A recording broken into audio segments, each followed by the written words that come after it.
Shalom, shalom, shalom, family. Welcome to another segment here at Nazarene Hebrew Assembly. Here with your brother Yashar Ben Ephraim. Yashar Ben Ephraim. It's been a little minute, family, but we're back at it. We're coming here with another segment, family. This one is Authentic Black Sephardic Jews. I just used that title to be, using the phrase that's familiar to the audience. Because I know the term Jew is used very broadly nowadays in the modern sense. But what I actually mean here is the Sephardic Moorish Israelites. But we're going to get into more of that later. But yeah, family, we're going to be touching on a lot of good sources here. As always, family, get your pens, get your papers. We're going to cover a lot of sources here. We're going to give a very nice, exhaustive breakdown. But yeah, family, let's get going. So right out the gate, fam, we're going to just cut right into the nitty gritty of it. We have a good quote here from Nation Knows No Color Line by Brother J.A. Rogers, page 123.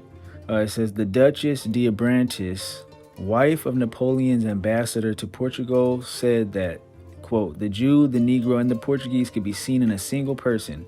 So dark were the Jews, especially of Portugal and southern Spain, that many whites thought all Jews were black or dark.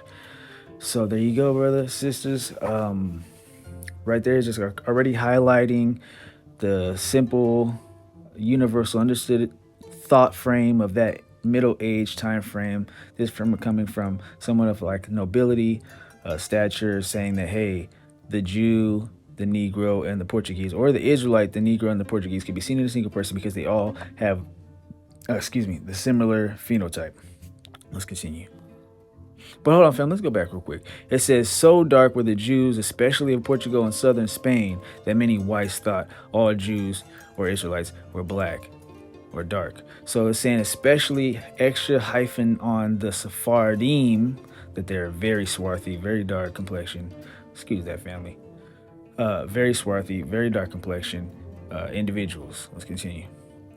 So yeah, family, in 1606, the Spanish Benedict monk and historian Fray Patricio de Sandoval, then Bishop of Pamplona in northern Spain, made a connection between the Jews and blacks through the indelible nature of their respective essential characteristics. He wrote that in the descendants of the Jews remain and continue the bad inclinations of their ancient ingratitude and failed beliefs, as in blacks, the inseparable accident of their nigritude. For if 1,000 times they were with white women, their children are born with the dark skin of their parents. And that's from Black Jews in Africa and the Americas by Tudor Parfit. So yeah, family, that's just talking about this kind of other, the concept of the other to the Iberian Peninsula, Spain, Caucasian, if you will, Catholic mindset. Back then, they were living in a very interesting setting of mind. We're going to get into that more, family. So first off, before we dig into all that, the ethnography and the makeup of the Sephardim in contrast to the Catholic group that was in the Iberian Peninsula, we're going to dig a little bit into the history, the Hebraic roots and history and essence of the Iberian Peninsula and Spain and Portugal and the whole situation. But yes, family, as you can see at the top, the header is Tarshish. Tarshish is the mythical origin of Seville, date back to the Phoenicians, who it is said established an ancient city with the aid of Hercules. An ancient tradition places Jews in Seville at the time of the destruction of the first temple, and they're saying that around 586 BC. In fact, several influential Jewish families of Seville, like Abrabanel included, claim to be descendants of King David, Melech Dawid. Okay, so amazingly, there is even some speculation that Jews settled in this region as far back as the 11th century BCE. The source of this belief rests on the identification of Seville with the distant port of Tarshish, which is mentioned in the Bible. For the king had a Tarshish fleet on the sea, along with Hiram's fleet. Once every 3 years, the Tarshish fleet came in, bearing gold, silver, ivory, apes, and peacocks. And that's highlighted in Kings chapter 10, verse 22. So yes, there's your Phoenicians. The Phoenicians were nothing more than the northern kingdom of Israel. I mean, or should I just say Israel in general?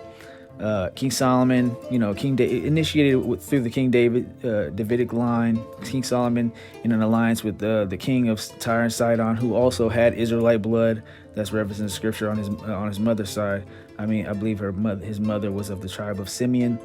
So there was already an Israelite flow in Tyre and Sidon, and this kind of alliance was what you call the Phoenicians, and they're digging into the concept and the oral and the historicity of Tarshish being identified with Spain, showing you that Israelites were transplanted in Spain early on in the Solomonic kingship, the Davidic kingship, if you will. But anyways, Bochart in his Phaleg, followed by many later scholars, identifies Tarshish with Tarsus, mentioned by Herodotus and Strabo as a district of southern Spain. He thinks, moreover, that Tarsus is the Aramaic form of Tarshish. Just another witness there, and those are both from the Jewish Virtual Library, and the other one's from the Jewish Encyclopedia. Excuse me. Okay, let's continue, family. This is a really interesting map here. I know you've seen me bring this map up before, and I know I'm talking a little fast, but we have a lot of history to cover, so I'm going to try to go through it fast. Always feel free to be able to rewind it back, family, and take notes. But anyways, family, we're going to look at this map. All the red there, especially if you zoom in, right there, family, to the top, that's Spain. All that right there is North Africa, right? In Northwest Africa, Morocco, right? You see all that red for all these Israelites and all these situations. But we're gonna get into that more, family. We're gonna get into that more. That's an interesting. That's a nugget for what's to come later on. But let's continue, family. But also, I wanted to actually get on this too. You see, even on the map, it says Tarshish, and there's lines drawn right to southern Spain and north, like what you would call it, the Atlas, of Morocco. Right there, fam. So that's a nugget. Continue. Goldsmiths and silversmiths. Like the practice of crafts in general by Jews in the Middle Ages, the intricate craft of the goldsmith and silversmith continue to be a widespread Jewish occupation south of Pyrenees in the Mediterranean lands. While there was little activity among Jews in the profession north of this demarcation line, the specific combination of skills and financial acumen needed for a goldsmith's trade is evidenced in the information that has been preserved about the plying of this craft by Jews, and or Israelites, we should say, in Muslim countries. The records of the Geniza of Cairo show that goldsmithing was a common, lucrative, and highly specialized profession of Jews in Egypt and the surrounding area as far as Aden in the 11th and 12th centuries. In Iraq, Persia, Yemen, and the Maghreb would be like North Africa, Northwest Africa, all that region, many of the goldsmiths were Jews. That this was a widespread Jewish occupation in Muslim countries may be explained by the contempt in which artisans were held by the Arabs. So you had some Arabs, I guess, that were hating on the Israelites who were flourishing in this trade. All right, let's continue. Jewish goldsmiths are among the first Jews mentioned in Muslim Spain and are repeatedly referred to there in the following centuries. In Christian Spain, Jewish goldsmiths were to be found in practically every sizable town. They were employed by the royal households and occupied their own row of shops in large cities like Tudela and Pamplona. That's Jewish Virtual Library. So the Sephardim and the Moorish Israelites were flourishing, and they're doing very well. Right? Or should we say the North African, the Northwest African, the Moroccan Israelites, right? The Ephrati Israelites, the Amazigh African Israelites, and the Sephardim were flourishing in this gold and silver craft, and flourishing in general and other things too. But let's continue. Jews lived in Spain in very early times. It was said that King Solomon's treasurer, Adoniram, died there, and also that the Jews of Toledo in a letter addressed to the Sanhedrin at Jerusalem declared against the crucifixion of Jesus Christ. There's a situation there where the Sephardim have this tradition of always saying that, hey, when Mashiach, Jesus got crucified, Yehoshua Mashiach got crucified, that we were not over there in Jerusalem. We weren't a part of that decision, and we actually ruled against that decision over here on our side, in Sepharad, so that's part of their history and the heritage of the Sephardim. They declared against it, and they had no part of it. Is their position. But anyways, it is also certain that the Apostle Paul intended to visit Spain to proclaim his new teaching to the Jews living there. So King Solomon established a strong outpost of Israelites with the whole Tarshish thing, and getting a lot of gold from there, bringing that gold to Jerusalem. So, we know that King Solomon was recorded to have a whole bunch of gold. Gold was like dust, it says in scriptures. To him, it was so plentiful to the kingdom of Israel, right? Kingdom of Yasharal. And a lot of this gold was coming from Tarshish and also Africa. Let's not be forgetting about that. But so sometimes a lot of the gold that was coming from Tarshish was actually coming through from Africa as well. But that's a whole nother conversation, so to speak.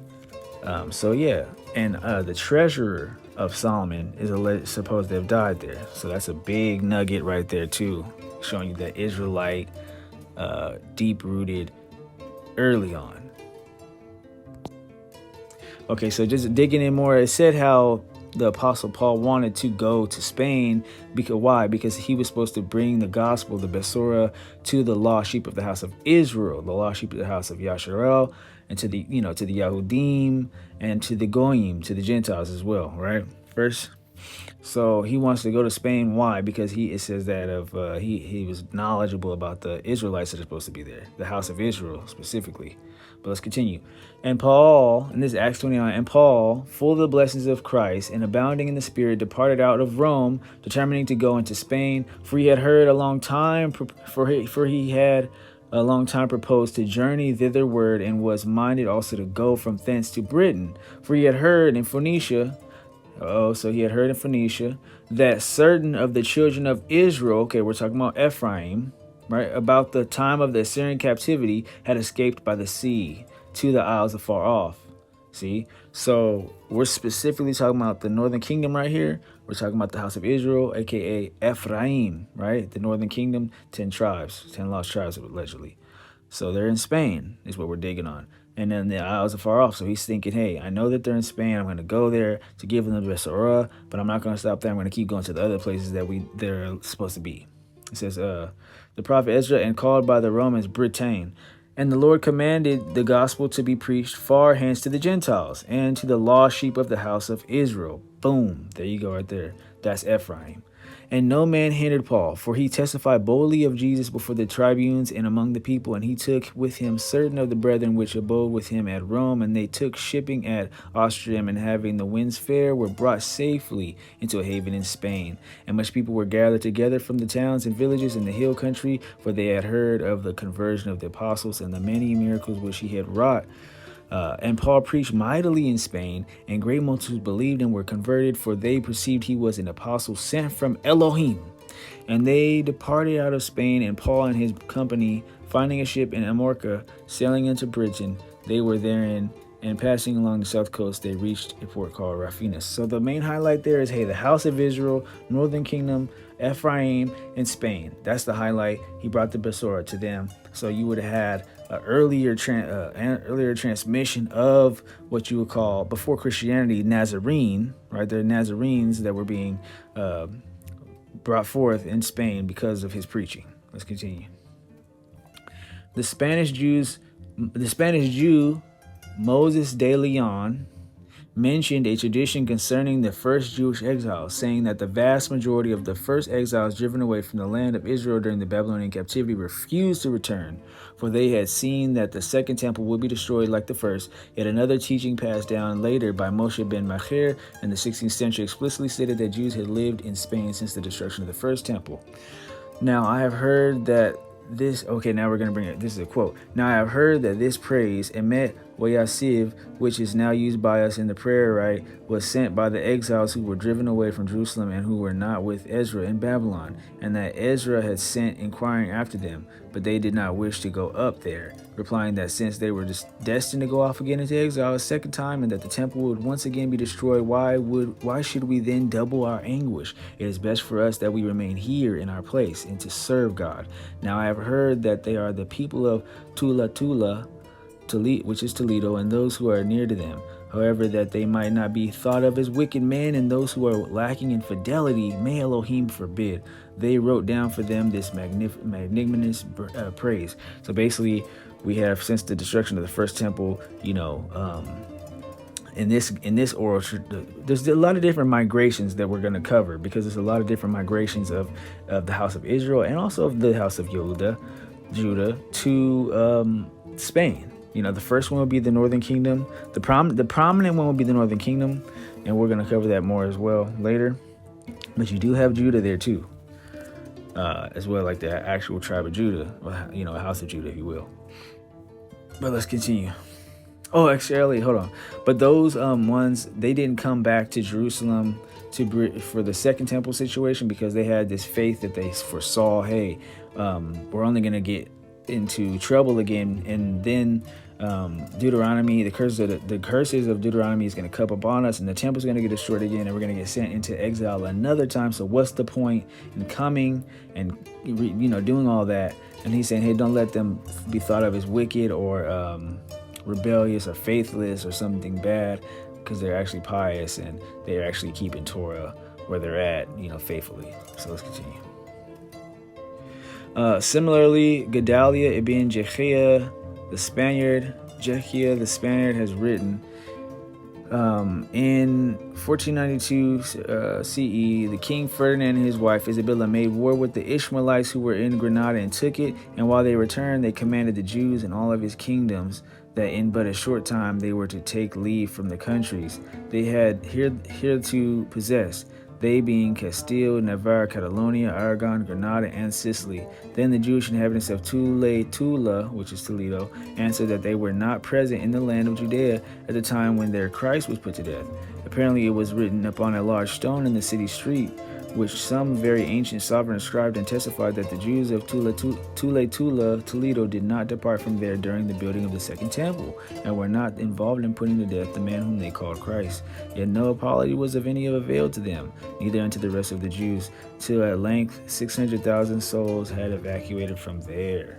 So that's also doubling down another source talking about how they were been there, at least these ones had been there since the destruction of the first temple, but they didn't go back for the second, therefore they were not there to participate in rejecting Mashiach. So they're saying, hey, don't try to, because I guess there was this kind of anti-Semitic charge against Yahudim or against Israelites to say, hey, you rejected Mashiach, so you guys they have some kind of animosity towards them. That might sound irrational to us now. That was one of those things that they're bringing against them, saying that they were the Christ killers, if you will. And they're saying, hey, no, we're not. But it really wasn't the point for them. Really, the Catholics were just saying, hey, you need to be Catholic. That's where we're at this point. Let's continue. A lot of them evacuated, we should also say a lot were exiled, I should say.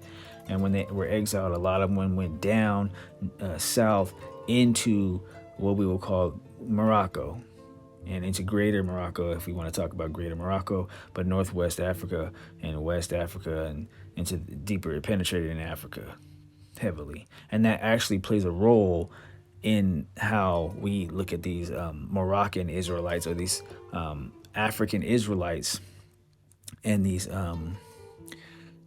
Sephardim, and these Islamic Moorish Israelites. These Moors end up coming back later to conquer Spain and establish the kingdom of Al-Andalus. But let's continue, family. Here's another connection we have for the Hebrew roots of the Iberian Peninsula. It's an interesting thing. When you look at the word in Hebrew, Adon, it means Lord, right? Or master, ruler, so on and so forth. And then in Latin, we have the word Don, which means like a lord. And we all know from, mafia movies or mob movies that there's a Don who's like a boss, or he's a shot caller. He's well off, he's well to do. He makes things happen. He pulls strings. He's a boss. And what I'm getting at is what we're saying is that actually originates. The first Dons were Sephardim, were Moorish Israelites in Spain and Morocco. They were the first Dons, right? Because the Don, it just means Lord in Hebrew. So you had really well-off, affluent Sephardim and Moorish Israelites who were Dons, and that's where that whole phrase actually picks up, and it carries on and gets adopted by another culture of like the Italians and stuff like this. But let's continue. So you can look up the term Don a Don in Hebrew. You'll see that it means the same thing. But anyways, fam, we have a Don right here. Receipt, one of the Dons right here. Many Dons there were, but here's one we're speaking of specifically right now. It was Don Abraham of Toledo, Spain, physician of King Alfonso, the wise of Castile, who esteemed him highly, flourished in the second half of the 13th century. At the king's request, he translated several books from Arabic into Spanish. So the Sephardim, the Moorish Israelites were very intellectual, very knowledgeable, very intelligent, highly educated, self-taught as many times as well. But there was high culture and eloquence to the Sephardim and the Moorish Israelites, is what I'm saying. And they played high positions for royals and translating books and being interpreters and all these great things and helping them navigate and travel. But we'll get into more of that later as well. Descendants of the Jews who were expelled from Spain and Portugal and who settled in southern France, Italy, North Africa, Turkey, Asia Minor, Holland, England, North and South America. Okay, hold on, North and South America. You got to throw Caribbeans in there too, because that's also a fact. But anyways, Germany, Denmark, Austria, and Hungary. Among these settlers were many who were the descendants or heads of wealthy families, and who, as Marranos, had occupied prominent positions in the countries they had left. Some had been state officials, others had held positions of dignity within the church. Many had been the heads of large banking houses and mercantile establishments, and some were physicians or scholars who had officiated as teachers in high schools. So they were scholars. The many sufferings which they had endured for the sake of their faith had made them more than usually self-conscious. They considered themselves a superior class, the nobility of Jewry, or the nobility of the Israelites, we should say.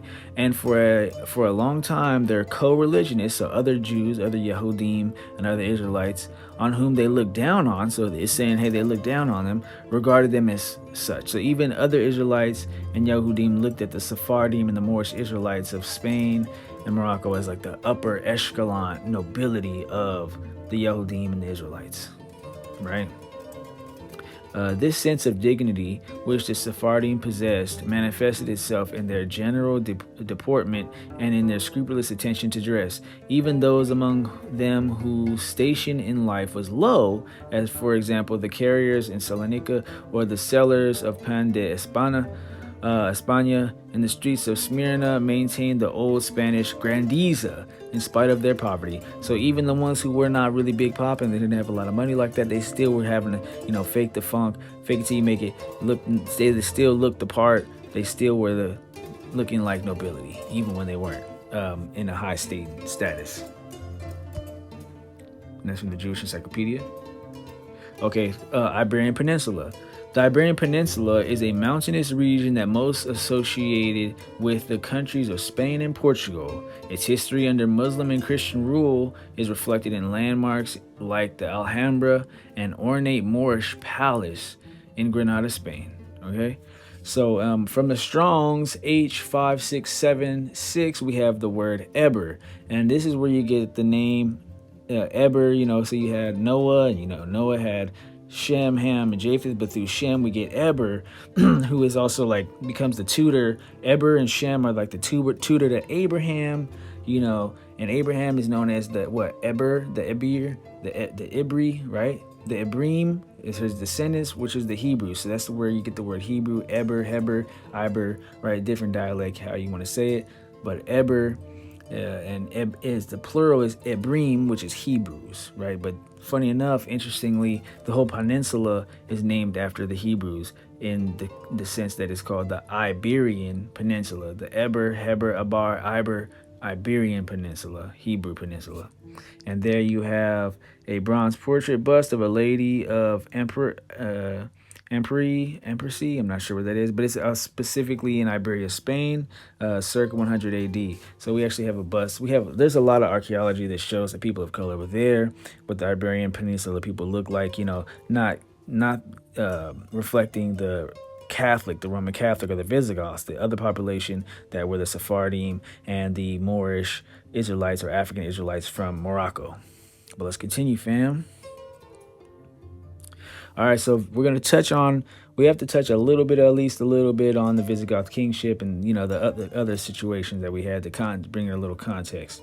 Visigoth kingship. The Jews spread rapidly over the Pyrenean Peninsula and were well treated under the sovereignty of the Aryan Visigoths. They lived on an equality with the other inhabitants, engaged in trade and agriculture, and were often entrusted with judicial offices. The first attempt to disturb the friendly relations that existed between Jews and Christians originated with the Council of Ivrea, which consisted of 19 bishops and 24 presbyters, the bishops being chosen from Cordova, Seville, Toledo, Saragossa, and other cities inhabited by Jews. This council, under pain of excommunication, prohibited the Christians from living with Jews or eating in their company. It forbid also the blessing of the produce of Jewish fields, in order that the ecclesiastical benediction might not appear fruitless in vain. So under the Aryan Visigoths, there were a certain sect of Christianity that was not Catholicism. There's a distinction between Catholicism and Arianism. The Arians and the Catholics, they had two different understandings of Mashiach, or say Christ. They had different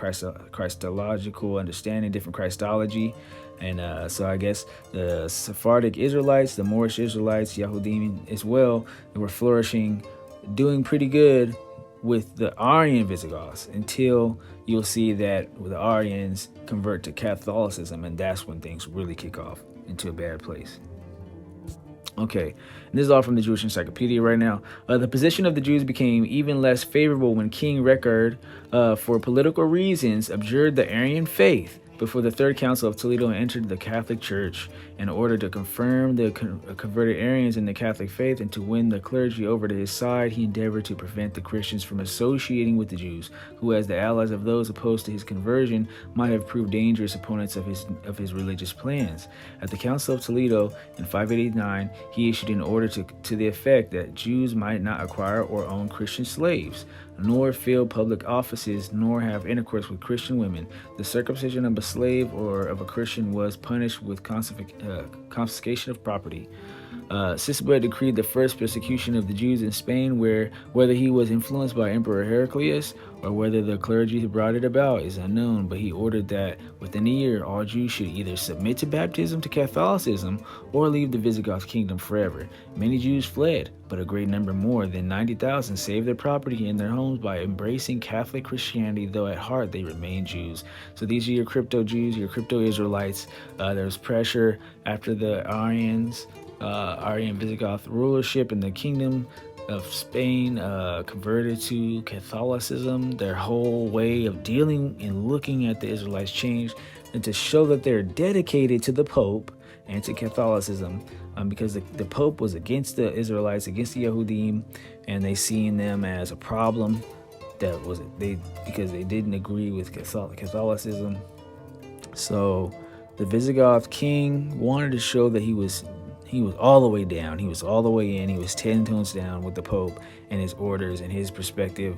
And so he started putting pressure on the Israelites to convert to Catholicism or get out. Many of them fled, went into Northwest Africa, Morocco, with their African Moorish Ephrati Israelite brethren. And there was also Sephardim down there that's going to be down there too, because they've been going back and forth for centuries. So they went down there with their family, but the other ones didn't want to leave their property and and all the hard work they've built up for generations, and they just did a fake conversion, but then they were being, still practicing Torah on the low, secretly. All right, the council called at Toledo by Gentilla not only confirmed all the previously enacted anti-Jewish laws, but it ordained that no Jew might remain in the country, and that in the future every king at his ascension should promise on oath to proceed with the greatest severity against all relapsing baptized Jews. The pseudo-Catholic Christians presented to the king a written statement declaring that they would live as good Catholics, but under Chisalwin, they openly returned to the fold of Judaism, or we should say Torah. King Rexawin was more severe than any of his predecessors. He ordered that Jews who practiced the rites of their faith should be beheaded, burned, or stoned to death. The Jews of Toledo promised to observe the church's regulations, including that ordering them not to abstain from eating pork. Nevertheless, they continued to observe the Jewish festivals and ignore the Catholic Christian.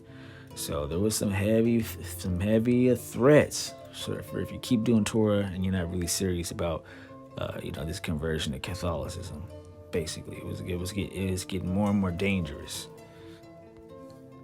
All right, so from there, family, that was a nice little touch on the Visigoths, and they have their Arians and they converted to Catholicism, and we did a little touch on that. Now in this whole presentation, I try as best as I can to be chronological, but sometimes we're gonna have to go back to connect something to what we're talking about. But for the most part, we're gonna try to keep this chronological, family. But we're gonna do a great overview of a lot of different aspects of this history. But yeah, family. Now we're getting ready to enter into the golden age of the Jews, as scholars like to call it. This is Al-Andalus, or Andalusia. This is Moorish Spain, 711 to 1492, and that whole situation when, during the dark ages of Europe. But at the same time, when it was the dark ages for Europe, it was a great, bright, shining, high civilized era for what we would call black people, but really we mean the Sephardim and the Moorish Israelites of Iberia, Spain, Spain and Portugal, Al-Andalus, which was part of the greater Morocco, greater Moroccan Empire of the Sephardic, of the Moorish Israelites, of the Ephratim, Ephraimite, Mahdi, Moor Israelites, the Moroccan Empire. But let's dive into it, family. You have such great things to talk about in this era. I'm not gonna be able to cover every single thing, but I'm gonna cover a lot. Let's go, fam. Let's continue.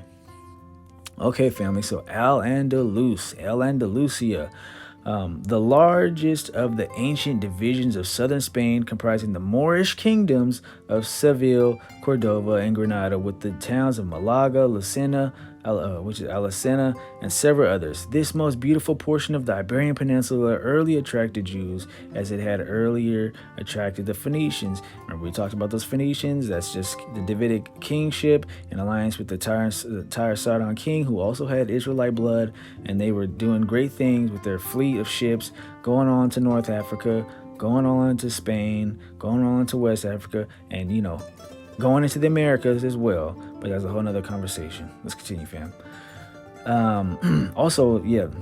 Sidebar, also going into the Pacific Islands, what we call the Solomon Islands. So you got your Israelites in the islands of the Pacific as well. But let's continue, family. Jews, both those who were already settled there and those who served in their army, gave essential assistance to the followers of Islam when they conquered Spain. African Jews, or African Israelites, under Kala al-Yahudi took part in the decisive battle near Suez de la Frontera in 711. The captured cities of Cordova and Seville were entrusted by the conquerors to the care of the Jews, and later, owing to its large Jewish population, became known as Villa de Judíos, Jews' city.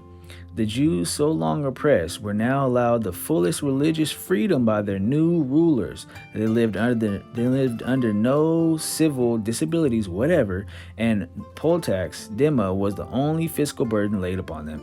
So when these when these Moorish Israelites, these Moroccan Israelites, these African Israelites came up and they were victorious and conquered, Spain. They ushered in a new rulership of these Israelite kings, if you will, these Israelite rulership, if you will. Now, some of them were Islamic and had become practicers of Islam. So they're Israelites, but they're Islamic Israelites. They're Muslim Israelites. And then you had other ones who were still keeping Torah or their variation, passed down tradition of Torah. And then you had the Sephardic Israelites, the Sephardic Yahudim. So this is the strong alliance, the strong network that we have to deal with when we're talking about this era. But let's continue, family. And they dubbed this area Al-Andalus. So let's continue, family. That's from the Jewish Encyclopedia, by the way. So we have to get a little illustration here that you see a Sephardic Israelite, or we might say a Moorish Israelite, right there on the left, wearing his turban. See, that's a big thing too that we did. We wore the turbans. Turbans nowadays, a lot of time people don't think about turbans as being one of our things, but that was absolutely one of our things. It was wearing a turban. That goes all the way back to Isaac and Jacob and Abraham. All of them, they wore turbans. But let's continue. On the right, that's another Moorish Israelite, Sephardic Israelite brother. He got the lion on his staff, representing potentially the Lion of Judah right there. It might be one of the Yahudim, Judah brothers right there, possibly. Let's continue. Here's an interesting map. Also, you can see clearly here the crest of the royal house of the Moors on that top left right there, fam, boom. You see the ships. They have boats. They're on ships. They're going across the sea. They're going all over North Africa, or they're going all over the Mediterranean, they're in Europe, they're all through on the west coast of Africa and everything, of course, all the way hidden up the island, hidden up in the Americas. They're over there. That's a whole nother conversation, but we can bring receipts for that. We got that lined up too. We can talk about that later. But yeah, family. So the Moorish Empire was very well off. Excuse me. And you see these two Moorish brothers. One brother, he's wearing his fly garments. He has his turban on. He got something raised up. Maybe that's a cup, or maybe that's some kind of has to do with navigation. But the brother on the left, he's definitely on his navigation. He's using some kind of instrument, and he's looking at some kind of navigational instrument. And they're navigating. They're on the seas. Let's continue, fam. Yeah, a little more illustration. Look like you got some Sephardic brothers right there. Like it said, the Sephardim, the Moorish Israelites of this era of our Iberian Peninsula and everything, they were seen as like Israelite, nobility. They were like highly affluent and, very, very intellectual scholars, really well off, well dressed. That's the kind of thing we're talking about. And you see there, the art that has to do with Moorish art, or Middle Age Moorish Oriental art will always show you this kind of, well off, very beautiful era of the Moorish Israelites and Sephardim. And the architecture of this era is unmatched. It's beautiful, symmetrical. The shapes and everything is just great. Great time for architecture, all this Moorish architecture. But that right there on the left, family, that's the Court of Lions. You see it's beautiful. Reminds you from the scriptures when it talked about that bowl that was being held up, But but nonetheless, family, you see the pillar work. It's beautiful. So yeah, family, let's continue. The arrival of Islamic Moors and Arabs. All right, family. So here we're about to dig into this. It remains a fact that the Jews, either directly or through their co-religionists in Africa, encouraged the Mohammedans or Muslims to conquer Spain, and that they greeted them as their deliverers after the Battle of Jerez, 711, in which African Jews or African Israelites fought bravely under Kala al-Yahudi, and in which the last Gothic king, Rodrigo, and his nobles were slain. The conquerors, Musa and Tariq, were everywhere victorious. The conquered cities Cordova, Malaga, Granada, Seville, and Toledo were placed in charge of the Jewish inhabitants who had been armed by the Arabs. The victors removed the disabilities which had oppressed the Jews so heavily and granted them full religious liberty, requiring them to pay only the tribute of 1 golden dinar per capita. And that's from the Jewish Encyclopedia. So that's just once again highlighting family. On the right, that's Moulay Ahmed of the Hafsid dynasty. The Hafsids were a Berber dynasty ruling in Ifriqiya, modern Tunisia. Okay, so and then also here you go, talking a little bit about the area, Algeria, west of modern Libya and everything like that. But yeah, family, the Berbers, that's really kind of like a derogatory term, so I won't be really using it so much. But a lot of people are familiar with the Berbers, the original Berbers who are African, and they have that phenotype as well. It's not a universal phenotype because it was mixing that's happened they mixed with Greeks and other people groups as well, Arabs and everything. But so the Berbers, though, the Amazigh Berbers, the Israelites of the Northern Kingdom, predominantly, you have some Levi in there, other ones too, but predominantly we're talking about Ephraim. Well, let's continue, family.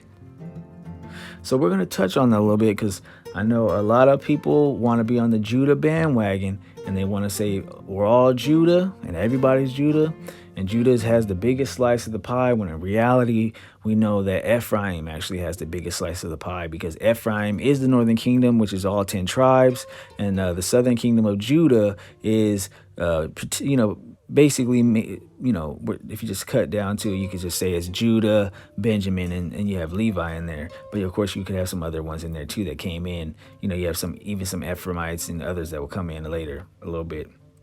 But anyways, family, Ephraim is the largest tribe. Even they're prophesied to be the largest tribe in the last days. We can talk about that later too. But anyways, family, let's get into this. Ephraim, the provincial capital of the Center Sud region, north central Morocco. Morocco is situated in the Middle Atlas Mountains. It is Morocco's winter and summer premier resort area. According to Judeo-African tradition, Ephraim is regarded as the first site of Jewish or Israelite settlement in Morocco. Many legends have been created about the ancient community of Ephraim, whose first members are said to have arrived from Eretz Israel, the land of Israel, before the destruction of the first temple in Jerusalem. A Jewish kingdom was set up there, which was governed by the Ephraite family. This is very important to take note about this. The Ephraite family, then named Ephrati. The Jews of this kingdom are said to have belonged to the tribe of Ephraim, one of the lost 10 tribes of Israel. Indeed, in the modern era, the Ephraite family administered the affairs of the community of Ephraim and of all the communities of the region. And that's from the Jewish Virtual Library. So the Ephrati, so the way you say Ephraim in the Hebrew, you say Ephrati, Ephratim would be plural. And this family of Morocco, the royal family in the whole region, this tribe that settled there, the Ephratim, the Ephrati, and this is where you get Africa. It goes Ephrati, Afri, Africa, people of Afri, meaning the people of Ephraim, right? So we talked about that. That's from the Jewish Virtual Library.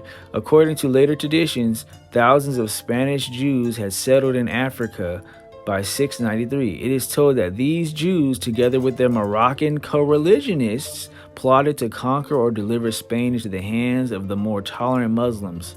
Some historians maintain that there were Jews among the Berber Muslim invaders of Spain in 711, and that's from the Jewish Virtual Library. So what we're dealing with is we have these Sephardic Jews just above, because Spain and Portugal is just above Morocco, just above Northwest Africa. You have these Sephardim Israelites or Yahudim that come down because they're getting all this trouble with the Catholics. They're having all this trouble with the Visigoths. So they try to escape and get out of there. They go down to their family. These Moroccan, Ephrati, Ephraim, African Israelites, and they say, hey, we're getting all this trouble up there. That land that we've been having all this time, our people been over here, and they're giving us all this trouble. Now, there's a good amount of, excuse me, family. There's a good amount of these Ephrati Israelites who converted to Islam, but still they have this kinship. They still have the brotherhood between each other, and say, all right, you know what? Yeah, let's go up and let's take it from them, because there are still Sephardim who are still in Spain and still struggling and suffering under these Visigoths and these Catholic dictates. So they're like, let's go up there and liberate our brothers. They're going to help us. They'll turn against those Catholics and they'll help us, and we'll take it from them. And that's what happened, family.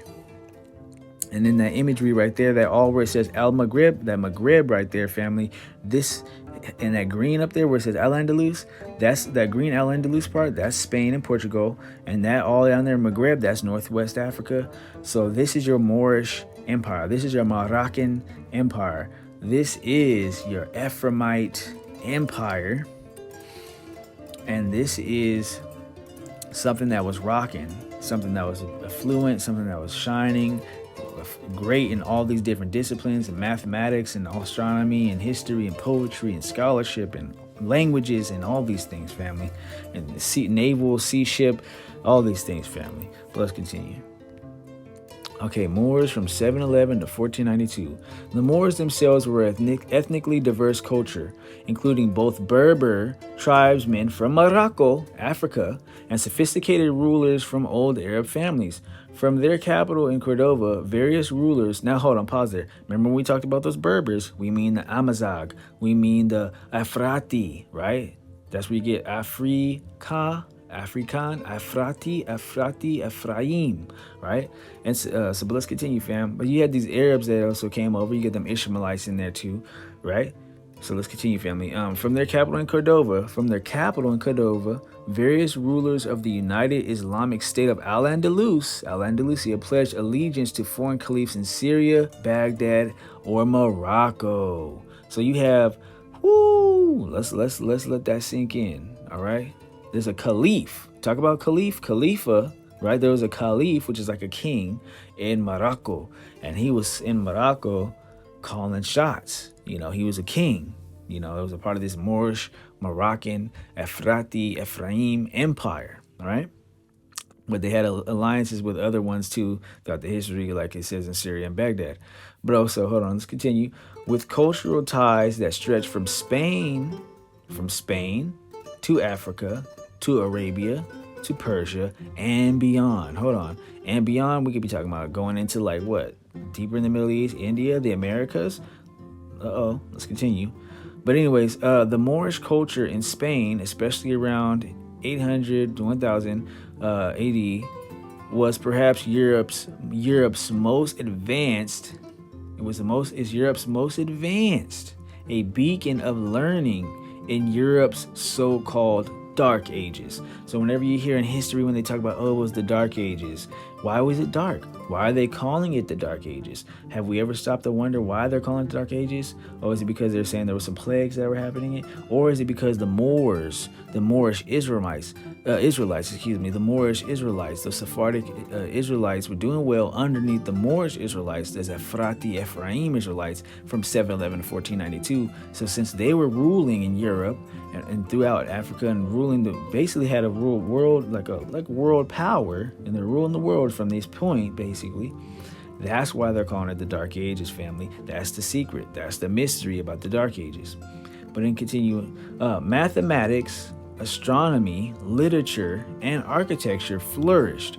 The Moorish legacy lives on in Spain, mainly in architecture, horseshoe arches, ceramic tiles, fountains, and gardens, of which Granada's Alhambra is an exquisite example.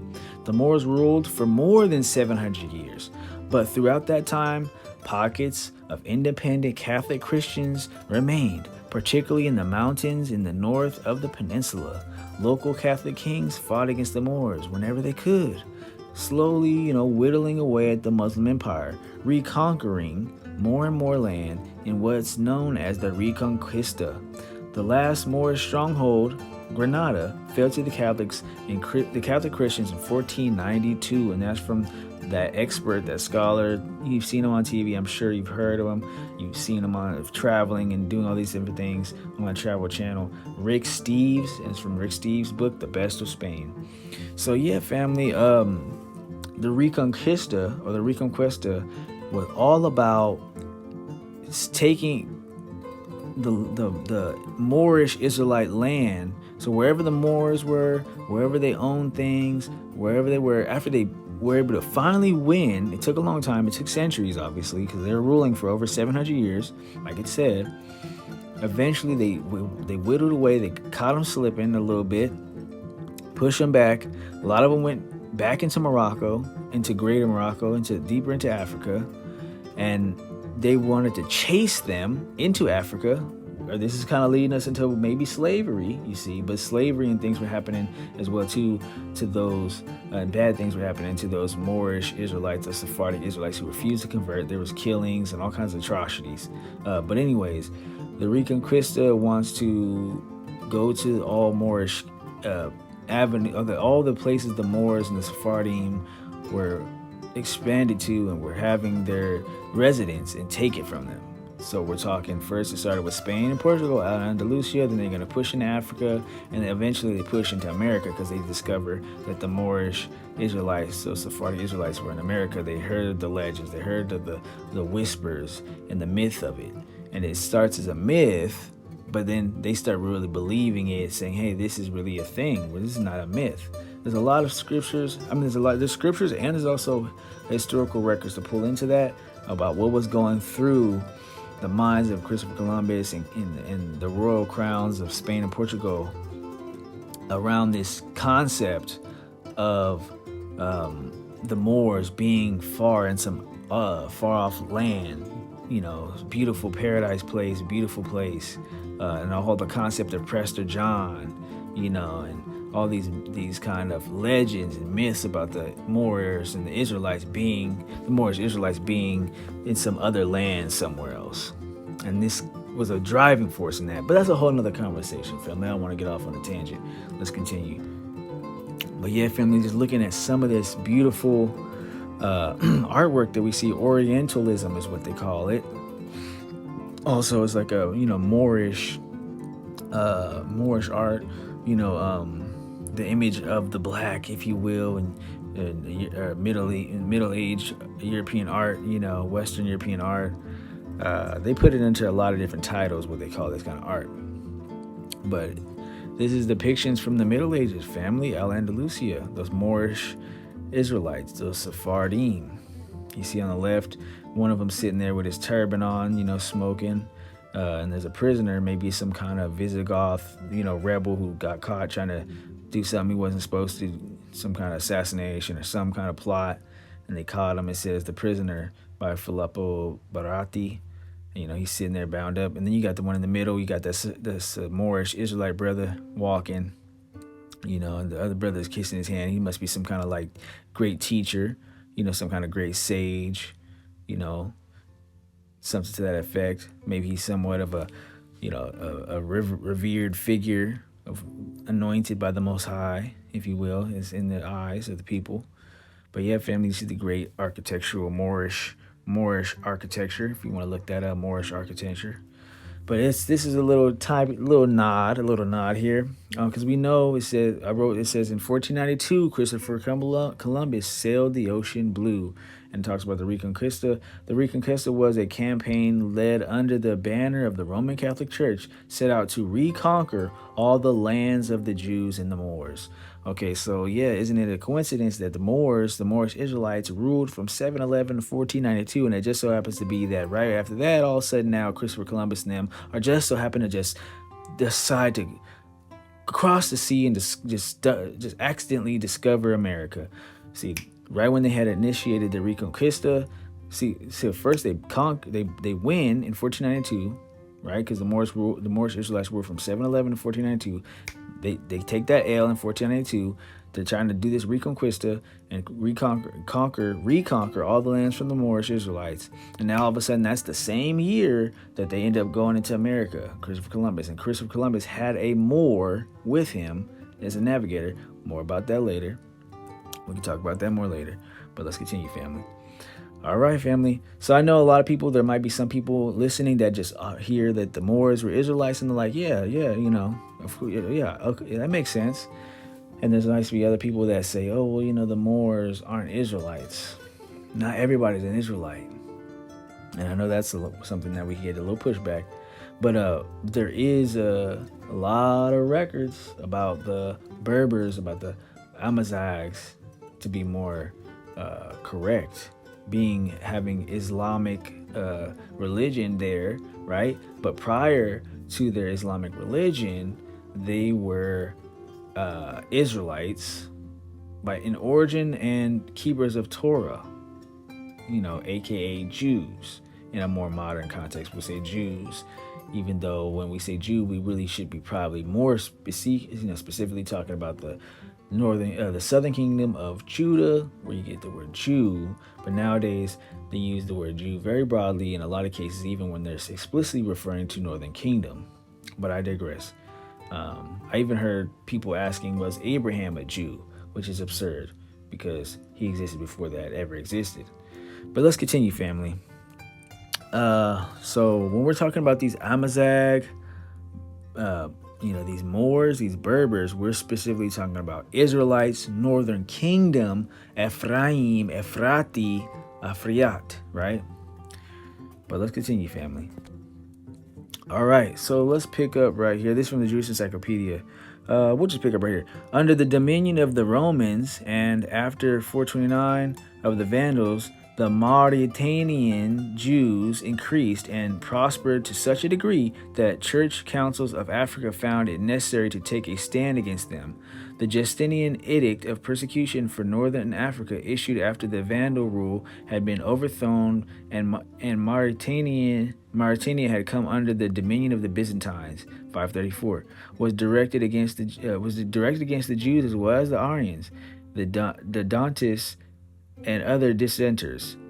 In the 7th century, the Jewish population of Mauritania received as a further ascension from Spain those who wished to escape West Gothic legislation. At the end of the same century, at the time of the Great Arabian Conquest in northwestern Africa, there were in Mauritania, according to the Arab historians, many powerful Berber tribes which professed Judaism. Okay, so let's just start right there. Basically, it's discussing that prior to Islam, there was Torah happening in these places in Africa, right? Let that sink in. And then to add to that, a whole bunch of Sephardim come from southern Spain and Portugal. They start coming down into North Africa, Northwest Africa, and into Africa because of the smoke and the trauma and the stress and the opposition they were getting from the new laws, from the Visigoth, Arian, Catholic, switch over and everything like that. So now you would definitely have even more Torah and Israelites there. And so there's a prominent Israelite Torah, powerful Amazigh Israelite tribes that were in Morocco and Northwest Africa prior to Islam. Remember we talked about the Opharan, the Ephrati, the Afriat, Ephraim, right? That were there. This is prior to Islam. But anyway, let's continue. Let's just jump down.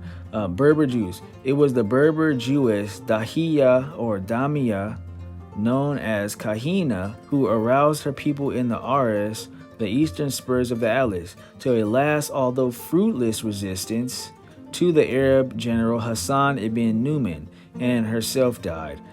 The death of a heroine. Let's continue.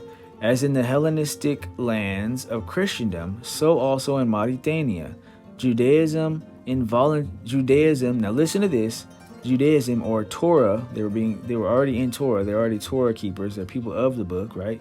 Involuntarily prepared the way for Islam, and the conversion of the Berbers to Islam took place so much the more easily. Many Jewish tribes of the Berbers also accepted Islam, some being forced thereto, others persuaded by the fact that the enemy had been successful. Nevertheless, many Jewish Berber tribes have survived to the present day in their old habitations in the mountains of Morocco, and in the oases of the desert. Although as regards customs and mode and views of life, they have been greatly influenced by Islam. In language and external appearance, they are wholly Berber. In recent times, 1857, a Moroccan Jew, Mordecai Abu Sarer, has given information concerning such a Jewish Berber tribe known as the Dagatan.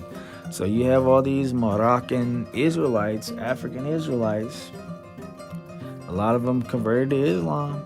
You know, you had Queen Kahina. Either Queen Kahina was of the tribe of Ephraim, because we know that she's noted as a Berber, as an Amazigh, but doesn't, you know, but we know about the Ephrati, Afriat of Morocco, the Ephraimites, you know, so they either, but then also we have this kind of indication that maybe she was of the tribe of Levi because she's called Kahina, and that means priestess.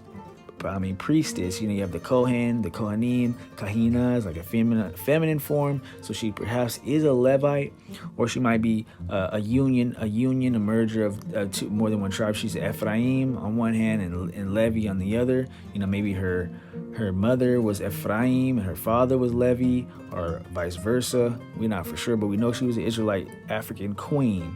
You know, of the Berbers, of the Amazigh. But let's continue, family.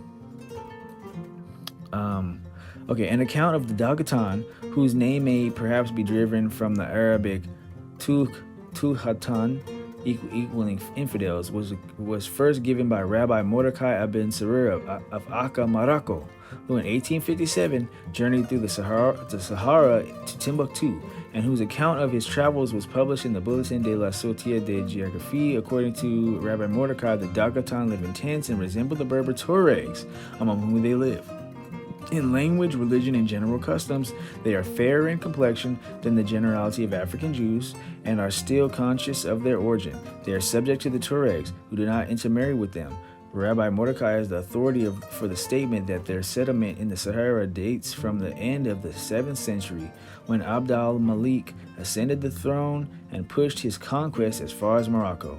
At Temenitit, he tried to convert the inhabitants to Islam, and as the Jews offered great resistance, he exiled them to the desert of Hajjaj, as he did also the Tuaregs, who had only partially accepted Islam. So the Tuaregs were also Torah, they're also Israelites, but they only partially accepted Islam, so they got exiled too, along with the Dagatan, who cut off from any connection with their brethren. These Jews in the Sahara, or these Israelites, gradually lost their Jewish, or Torah, Hebraic, practices, and became nominally Muslim. So the Dagatan and the Tuaregs, they're Berbers, but they're, really Amazigh, because Berbers are, derogatory term. The Amazigh, they're Israelites, Ephraimites, Israelites, who were Torah observant.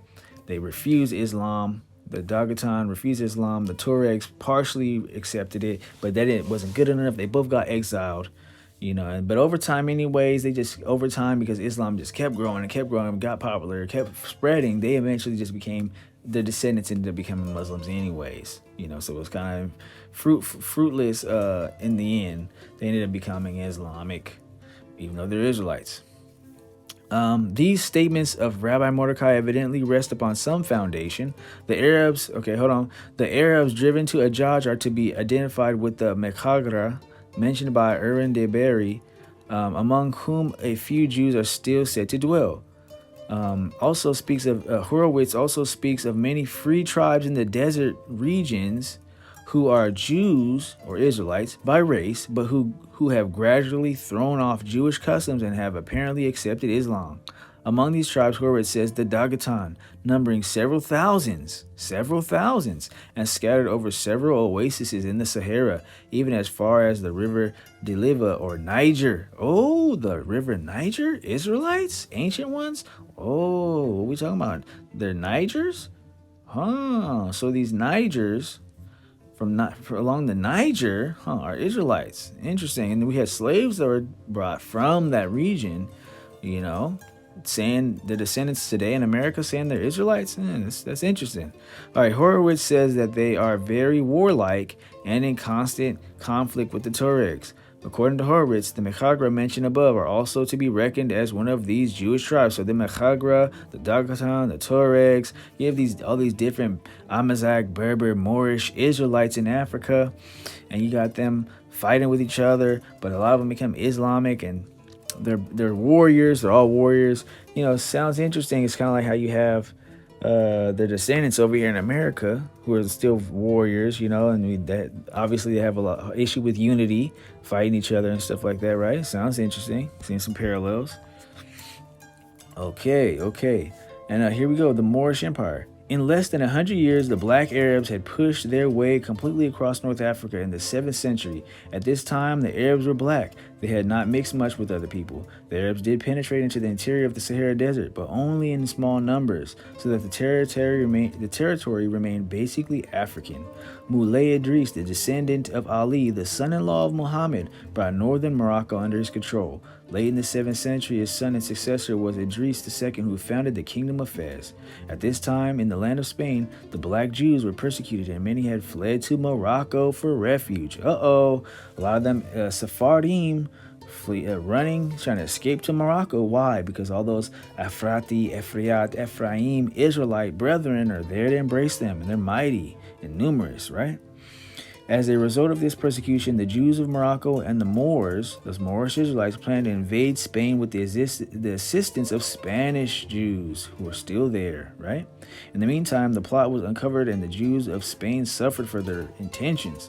Early in the 8th century, the Mohammedans from Morocco, united with the black Jews, made what we call an amphibious landing at Gibraltar. This invasion was successful. Nahum Sloat says that, quote, the first one to set foot on the soil of Spain was General Tarif, a Jew of the tribe of Simeon. So wait a minute, Simeon would be Northern Kingdom, not Southern Kingdom, right? So he wouldn't be a Jew, he would be an Israelite, right? But then they just because somebody keeps Torah, they just call him a Jew in a more modern context, right? But we're really talking about a Northern Kingdom Israelite. We're talking about someone of the house of Ephraim, right?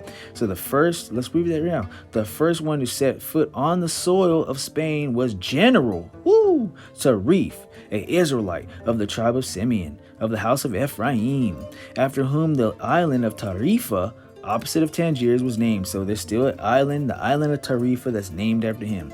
However, the Rock of Gibraltar, previously known as the Pillars of Hercules, received its new name from the great Moorish conqueror, Jebel el Tariq, which means the mountain of Tariq. So Gibraltar, I don't know if you ever heard of that, but that's a well-known place. Gibraltar, the Rock of Gibraltar, is named after an Israelite named Jebel, which from the word in Arabic, Jebel al-Tariq, which means the mountain of Tariq. Here's a vivid account of the conquering Moors, described by a writer who sympathized with the Christian Spain, right? Well, we should say Catholic Spain. Why we're going to touch on this and why this is important is because you have this strange teaching from other scholars who will say, the Moors, they weren't really just black people, air quotes, or dark brown people, or, people of color. They really weren't. They're really just like, pale people, or they were just, light complexion Arabs, and there were just a couple Africans in there. There's a couple black people in there. But really, in reality, we understand that Moor really is a people. This doesn't just mean, it became used. Some people use it as Muslim. So you have those other people that will argue and say, when you see the word Moor, it just means a Muslim, nothing more, nothing less, just a Muslim, just someone who practices Islam. But really, it's just that certain people use it that way because a lot of the Moorish Israelites had adopted Islam. So the terms became interchangeable, and for some people, they used it when they said Moor, automatically you're going to think Muslim. But really, it designates a people originally and how it's always been used. But anyways, I digress. Let's continue, family. Here's a vivid witness telling you about the Moors, right? Here's a vivid account of the conquering Moors described by a writer who sympathized with the Christian or Catholic, Catholic Spain. The reins, now this is a quote, the reins of their horses were as fire, their faces black as pitch, their eyes shone like burning candles, their horses were swift as leopards, and the riders fiercer than a wolf in the sheep's fold. At night, the noble Goths were broken in an hour, quicker than tongue can tell, O luckless Spain. So he's sympathizing with the Catholics who took a fat L from these Moorish Israelite warriors, right? And it mixed also with the Sephardic Israelite and Sephardic Yahudim warriors, right? Let's go. Okay, these black Moors ruled over parts of Spain for more than 700 years. Now, we had multiple scholars and multiple witnesses bring this out, right? This is a fact. During this time, the Moors developed the greatest cultural civilization known anywhere in Europe. In the last half of the 11th century, there emerged a powerful dynasty of sultans from Senegal, West Africa, known as the Almoravids. They established their capital at Marrakesh, Morocco, and became masters of a new empire that included Senegal, Morocco, Algeria, Tunis, and southern Spain. This empire was even larger than southern Europe. Right, family? So just think about that. Think about that. A Moroccan empire, the Moorish Israelites, right? The Ephrati, right? Ephraim. And you have them accompanied by the Sephardic Israelites and the Sephardic Yahudim, right? Ruling an Israelite empire. Huge, right? High civilization, mighty warriors, very wealthy. We talked about all the gold of Tarshish, all the gold of Africa, all the fine things coming through India and the trade routes. And then, we can dig into them going to the Americas too. There's actually a lot of receipts and a lot of scholarship on that. We'll get into that later. But anyways, family, let's continue. At this time, the first general of the Senegalese was Abu Bakr, who was supplanted by a stronger general, right? Yusuf ben Takfin. Yusuf's first aim was to construct an elegant capital with marvelous houses, a marble-floored palace, and beautiful flower beds. The city that he built, Marrakesh, or Morocco City, became the name of this country. All right, so there you go. By the brother Yusuf. We're talking Ephraim, house of Ephraim, house of Joseph. And that's from Babylon and Timbuktu, page 110, 109, fam. But, we going to put the sources on there. You got the sources, fam. Let's go. All right, the Moroccan Empire. And I know it seems like we're really hammering this home, family, but I really just want to, this is a very beautiful, rich history. And for those who have ears to hear, for those who want to learn about this, for a lot of the people that will hear this, it might be you listening. This is your history. This is your lineage. This is part of your legacy. You are of the northern kingdom of Israel, of Ephraim, or maybe you're of the southern kingdom of Judah. But you're an Israelite. A greater majority are Ephraimites of the northern kingdom of one of the 10 tribes of the Ephrati, Ephraim, house of Joseph, house of Ephraim, and come from this great heritage. So let's go, family. And if you're not, shout out to all the individuals who just believe in the Most High, believe in Mashiach, and are interested in the history of the tribes. But shout out to you, family, because this is your heritage too. I mean, this is world history. This is everybody. This everything that happens in this world. It has to do with us. But there's a certain history that certain people can gravitate to. And even if you don't descend by blood from the Israelites and you're gravitating to the history, you're gravitating to it for a reason, family. So, just know that the concept of grafting in is there for a reason. But let's continue, family. Nonetheless, Moroccan Empire. Oral tales suggest that Ephraim, hold on, let's go. We on an Ephraim hype right now. I mean, there's too many receipts. When we talking Ephraim, we're talking El Andalus, southern Spain and Portugal. We're talking Morocco, right? We're talking about Northwest Africa. We're talking about Greater Morocco, right? Down into what it said, Niger, right? Into deeper into Africa. It goes way deeper than that, family. But that's what we're dealing with right now. Let's continue. Oral tales suggest that Ephraim, one of Joseph's sons, occupied territories west of Egypt around 1300 BCE. It is not clear exactly where, but elderly Moroccan Jews believed firmly that they were descendants of Ephraim. Now, see what I'm saying about how they use the term Jew? Because clearly, if they're telling you that they're Ephraim, why are you calling them a Jew? Because Ephraim, right? When they're talking about Ephraim, you would say that they're Israelites, these Moroccan Israelites. Right? You wouldn't call them Moroccan Jews, because when we're saying Jew, we should be talking about Judah, unless you're using it in a more modern context, which means you say someone who keeps Torah or Judaic practices, which you would call today Judaism. Now you're going to call them a Jew, but they're telling you we're talking about their pedigree, They said Ephraim, so we should be saying Israelites, right? According to them, now this is their own oral tradition, their own elders, their own history, telling you out their own mouths that they're Ephraim, these Moroccan, these Moors, right? Right? According to them, Ephraim established a kingdom in Africa, and that it survived. However, in altered forms until the time of the Mohammedan, right? The Muhammad, right? Islam is what they're saying.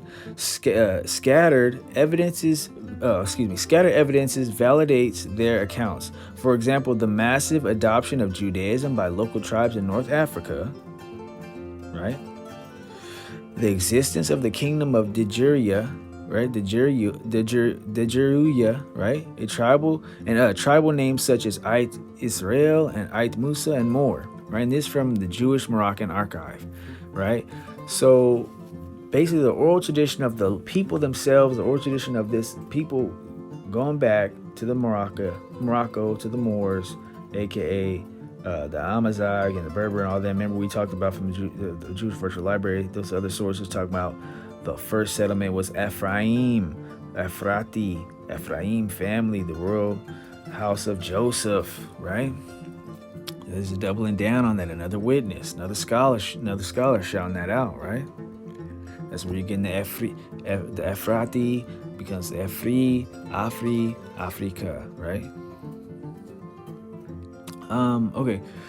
So Joseph ibn Negrela, right? Among those who fled from Cordova was the Talmudist and linguist Samuel Halevi ibn Negrela, who went to Malaga, which together with the towns of Jain, Aranda, etc., belonged to the kingdom of Granada, right? Founded by the Barbary tribe of Sinhaga, right? Now, when we say Barbary, they're talking about the Berbers, but remember that's derogatory. Berber and Barber, that means barbarian. That's a slander. That's a slur. That's a byword. Really, it's the Amazigh. Really, it's the Ephraim. Remember, we just told you, they said, hey, we're Ephraim. We might be Muslims now. We might be Muslims, but we know our lineage, our heritage, we're of the house of Ephraim. We're of the tribe of Ephraim, right? So there you go, right? Belong to the kingdom of Granada, founded by let's fix it, Ephrati, right? They're of a clan, right? Of the Sinhaga, right? Samuel won the favor of the vizier of King Habus of Granada. He appointed him his private secretary and recommended him to the king as counselor. And upon the death of the vizier, the king made Samuel his minister and entrusted him with the administration of diplomatic affairs. Samuel, who resided in Granada, officiated as rabbi also. That's from the Jewish Encyclopedia. Bang! So you got these Moorish, Ephraim, Israelite kings, and they're uplifting their Israelite brothers to high offices, the Sephardim, right? So you get the Moroccan Israelites that are in Spain, right, and ruling, and they're elevating their Sephardic brethren, right? And this is Samuel HaNagid, was born Samuel ibn Negrela, right, in Merida in Spain, 993. All right, a member of the genetically distinct ethnic group in southern Spain known as the Andalusian people. He was thoroughly educated by his father and was a Talmudic scholar, statesman, poet, soldier, philologist, and generally one of the most influential people in Muslim Spain. He began his Talmudic life as a student of one of the most respected rabbis at the time, Rabbi Enoch, and was fluent in Hebrew, Arabic, and Latin. Right? So that's another thing about our people. Our people were 9 times out of 10, usually they were bilingual. Of course, they was using that Hebrew. That was liturgical. That was the set apart Kodesh language, right? Then they were dealing with Arabic because they were dealing with the Arab families, the Ishmaelite brothers. But a lot of those Moorish Israelites had converted to Islam and started using Arabic as kind of like a set apart language to speak with the Quran and everything, right? And then you had Latin because they had been dealing with the Romans for so long, the Greeks and the Romans for so long, right? But let's continue, family. Now here's the thing. Now we talking about this Samuel HaNagid, right? Samuel ibn Negrela, right? But here it says Negrela in Spanish means little black one. Negrelas, plural, means little black ones, right? So he's telling you right here, this is a solid figure of high status, Sephardim, right? And he's telling you, hey, this Sephardic Jews, remember we talked about how that one Napoleon's wife, the ambassador, right, when she took her tour, she said, hey, the Sephardim of southern Spain and Portugal, they black, they dark skinned. And the Negro and the Portuguese, they're all the Israelite, they're dark skinned. They all look like they're related. They look like the single person, she said, remember, when we opened. See, this Samuel HaNagid was born Samuel ibn Negrela, little black one. Negrelas, right, little black one. So there was maybe short guy brothers, some short brothers, shorter than usual. You know what I mean? They're extra dark. A lot of our people are probably like brown, reddish brown to dark brown, but maybe this brother was black brown, and it was like, you're short, something like that. Let's continue.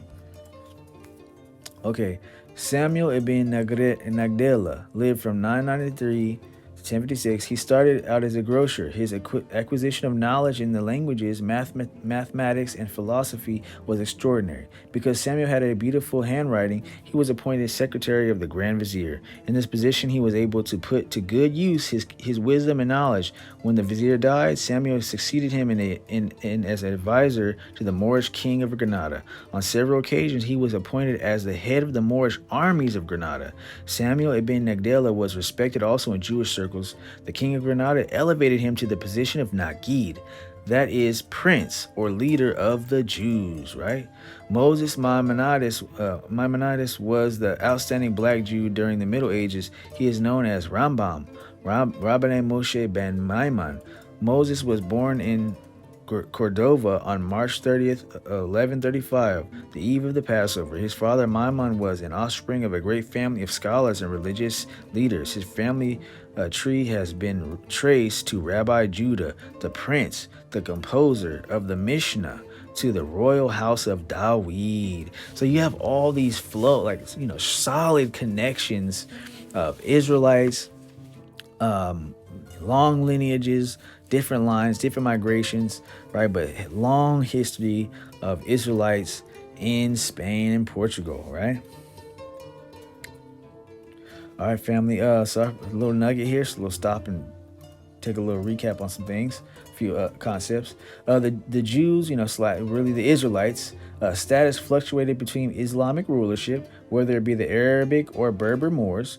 The Jews experienced great prosperity and advantages under Muslim rule that became a sort of golden age for Israelites in Andalusia, but for a brief period came a new zealous Islamic rulership that severely persecuted the Judaic population, or we should say the Israelite population, and aggressively promoted conversion to Islam. Many Sephardic Jews fled Islamic persecution into various localities in Africa, and some even fled to the Kingdom of Castile, Spain, back into the hands of the Catholic rulership. Eventually, in 1492, the Catholic forces finally overtook the Moors in their final stronghold in Granada, and from there, Spain and Portugal were in the hands of the Catholic rulership. So yeah, family, that's just kind of a little recap. I mean, we call it a golden age. It was a great time for the Sephardim and the Torah keepers, but there was little phases where maybe this Islamic next prince is feeling a little haughty, he's feeling a little pumped up for Islam. He's feeling very pious, and he's like, you know what, why aren't y'all just Muslims? Why don't y'all just cut it out and join us? Because a lot of Israelites converted to Islam, and they used it as a vehicle to unite all the tribes, to create a great, vehicle of unity. And they said, hey, why don't you guys just come on, man, and just convert? And when they were like, no, it was kind of like an insult, like, why not, And there was a little bit of tension here and there sometimes, between, depending on who they were dealing with. Sometimes there were certain little phases of tension, if you will, putting it in a nutshell. But for the most part, it was great. It was a golden age, great time, Let's continue, fam. One of the reasons for the increased rigor of the Catholic monarchs was the disappearance of the fear of any united action by Jews and Moors, or Israelites and Moors. Or we should say Israelites that were keeping Torah and Israelites who were Islamic, right? The kingdom of Granada being at its last gasp. Yet these rulers had the duplicity to promise to continue to to the Jews, the Israelites of the Moorish kingdom, all rights that they then possessed there if they would assist the Spanish in overthrowing the existing rule. This promise was dated February 11, 1490, only 2 years before it was publicly repudiated by the decree of expulsion. So this basically, when the Catholics finally did win, hey, right before they won, they said, hey, when we take over, we're going to let you guys still keep all the rights that your Moorish Israelite brothers let you have. Under our rule, we'll do you good this time.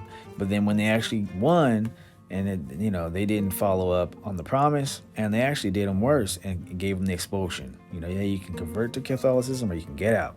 Once again. Months after the fall of Granada, an edict of expulsion was issued against the Jews, / Israelites, I should say, of Spain by Ferdinand and Isabella, March 31st, 1492. It ordered all Jews and Jewesses of whatever age to leave the kingdom by the last day of July, but permitted them to remove their property provided it was not in gold, silver, or money. So they say, hey, you got to get out of here if you're not going to convert, but you can't take any gold, silver, or none of those valuable things. And those were from the Jewish Encyclopedia. Sorry, fam. And this is from Wikipedia. Spanish and Portuguese Jews, also called Western Sephardim, are a distinctive subgroup of Iberian Jews who are largely descended from Jews who lived as new Christians in the Iberian Peninsula. During the immediate generations following the forced expulsion of unconverted Jews from Spain in 1492 and from Portugal in 1497. So there's a history of these Sephardim, these air quotes, black, if you will, dark complexion, Sephardim. Some of them had mixed in with Catholics and stuff, so they got lighter over time. Some of them got lighter too. So there's a variation of color, well, we're not going to be colorists and say they're all one color or all one specific way. There's other things going on. But of course, we're talking about the Sephardim. They became Marranos, right? And a lot of their descendants end up in the Americas and, in Africa, in the Caribbean. And a lot of people in the Americas and the Caribbean actually descend from Sephardim or Moorish Israelites and don't even know it. But let's continue, fam. All right. The expulsion of the Jews from Spain and Portugal. It was 1492, January 2nd, when the Moorish stronghold of Granada surrendered to the armies of King Ferdinand and Queen Isabella. For the first time since the year 711, all of Spain was in Christian hands, or we should say Catholic. The decree to expel the Jews from Spain was signed on March 31st in one of the corridors of the Great Alhambra, the palace of the Moorish kings of Granada. The reason given for the expulsion of the Jews was that it was thought they corrupted the Marranos. Marranos were Jews who converted to Catholicism by privately encouraging them in disloyalty to Catholicism, right? The ultimatum given to the Jews expired August 1st, 1492, but the last group of Jews did not leave until August 2nd, 1492. This date is of strange coincidence. That day was the 9th of Ab, the fast day, which is reminiscent of the destruction of the first and second temples. Professor Alan H. Gabi says that the reign of the last Jewish king of Ghana, hold on, the scholar says that the reign of the last Israelite or Jewish king of Ghana in Africa terminated also in 1492. In order to satisfy Queen Isabella of Spain, King Manuel of Portugal promulgated a royal decree expelling the Israelites and the Moors, Islamic brothers, right, from his country in 1496, right? So we're just double downing on this history that there was some Deuteronomy 28 type of curse backfiring on the Sephardim and the Moorish Israelites. Like we said, a lot of the Moorish Israelites had converted to Islam.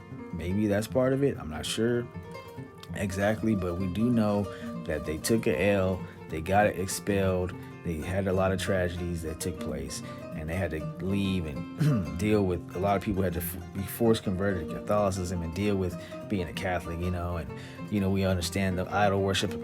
Say, it is what it is. You got to call a spade a spade. They have a lot of idols and foul things that go against Torah, so that was gruesome. and everything. But that's all part of Deuteronomy 28 that happened, because we have the Deuteronomy 28 that took place in the transatlantic slave trade. But you have a Deuteronomy 28 situation that took place in the Americas, the indigenous Aborigines. But you have a Deuteronomy 28 situation that took place to the Sephardim and the Moorish Israelites, you see. So you have Deuteronomy 28 taking place in various cases on various House of Israel populations and House of Judah populations, right? Let's continue, family. So here we go. This is interesting, right? The Black Jews came to Africa not only by land but also by sea.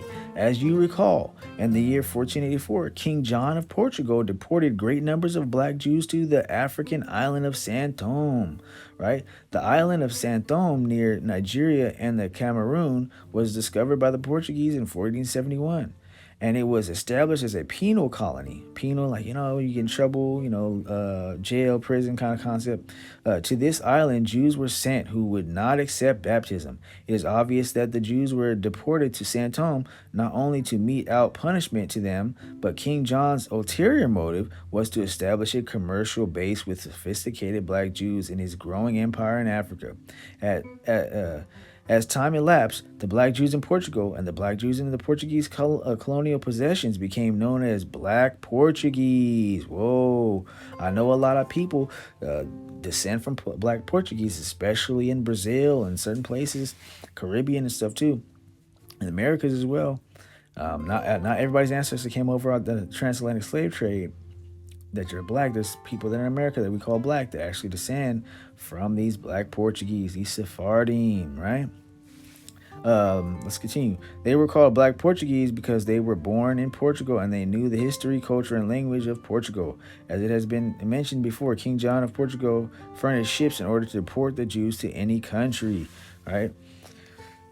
So basically a lot of these Sephardim from Portugal, right, were being deported, exiled, put onto kind of forcefully colonize a place, but also they could use them as a business outpost because the Israelites could be like middlemen. They were always working hard, always, getting to work. They weren't lazy, weren't just sitting around.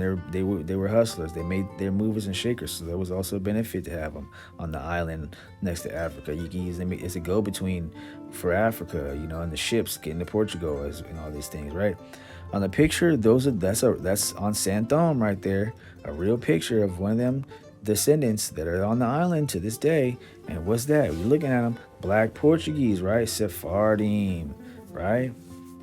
Let's continue. Oh, here's another picture. The Santonian man blowing a shofar. Whoa, he's blowing a shofar. I mean, hey, look, he got the beard all grown out, blowing the shofar. Look, he got the fly garment on his, little thing on his head. Like they're feeling their culture. He's blowing the shofar.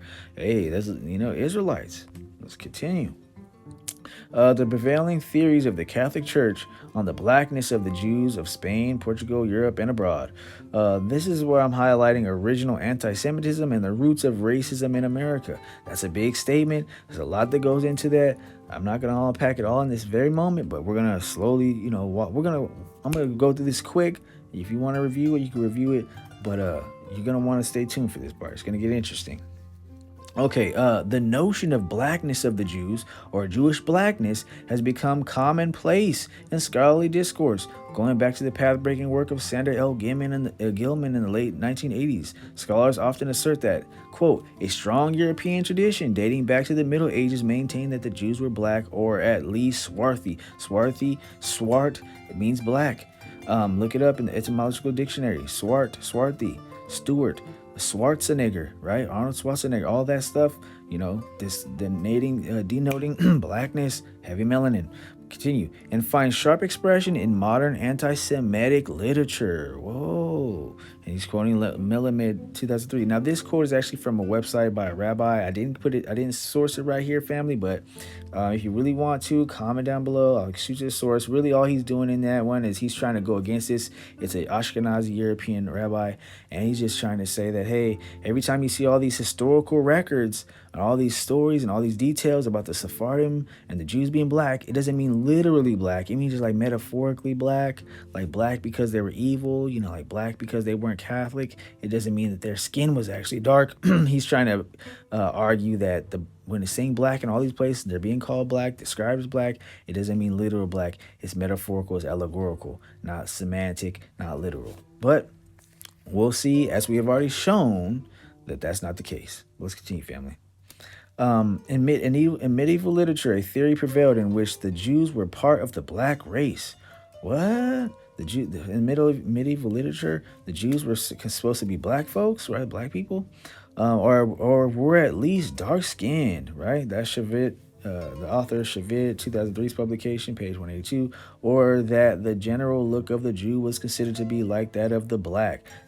That's from Tudor Parfit. Now, I'm just doing a quick nugget on that, but we're about to dive into that. So don't say, hey, wait a minute, how come you're not giving us all these elaborate sources on that one? Let's continue, family. We're going to unpack it.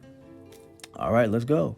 Tudor Parfit bio. Now, before we unpack it, before we start talking about Tudor Parfit, probably a lot of you brothers and sisters out there have heard of Tudor Parfit. If you haven't, here's his bio. He's official.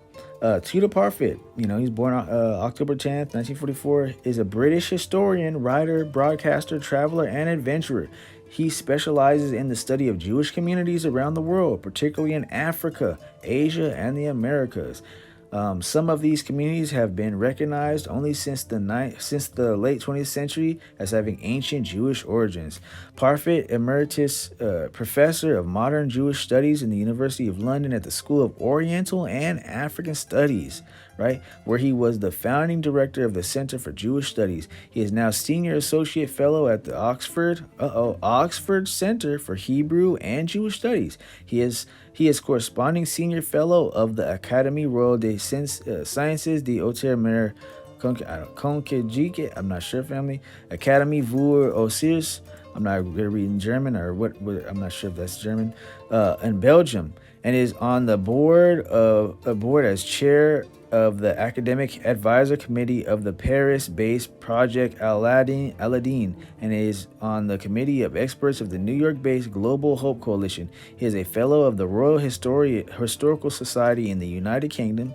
In the UK, he was appointed Distinguished Professor at Florida International University in 2012 and Distinguished University Professor in 2018. He is an Alumni Fellow at the Hutchins Center for African and African American Research at Harvard College. In 2011, he gave the Nathan Huggins Lecture at Harvard College, which were published by Harvard University Press. So you see, family, he's a heavy hitter. He's an authoritative figure in this field. He's respected on a high level, international scale, if you will. Harvard, Oxford, and all these things, right? So Tudor Parfit, he's a great source. He's a great person to talk about these things. Let's see what he has to say, right? Well, hold on, family. I just a little more bio on him. Tudor Parfit is Distinguished University Professor at Florida International University of Emeritus Professor at the School of Oriental and African Studies, London University. He worked in Jerusalem for a year with VSO before studying Hebrew and Arabic at Oxford. After a year as Goodenday Fellow at the Hebrew University in Jerusalem, he completed D.Phil at Oxford.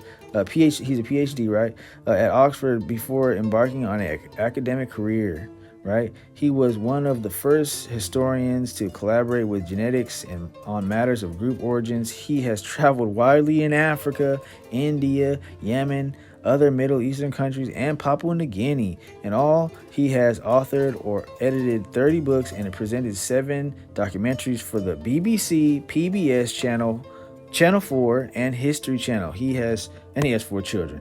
All right, so family, you see, he's he's highly, obsessed, if you will, focused, highly academic when we're talking about the Africa and the Middle East and the Israelites. Hebrew and Arabic, you see, his that's what these got. They in Harvard and these high upper echelon places, they know all about your history and us being Israelites and the Israelites being in the Polynesian islands, Papua New Guinea and Hawaii and the indigenous Americas and Africa, and they know all about this stuff. They know all about this, all about it, fam. Let's continue. Let's see about Tudor Parfit now, right? All right. So remember we said that I told you about that rabbi. I can send the link if you want in the comments below. Let me know.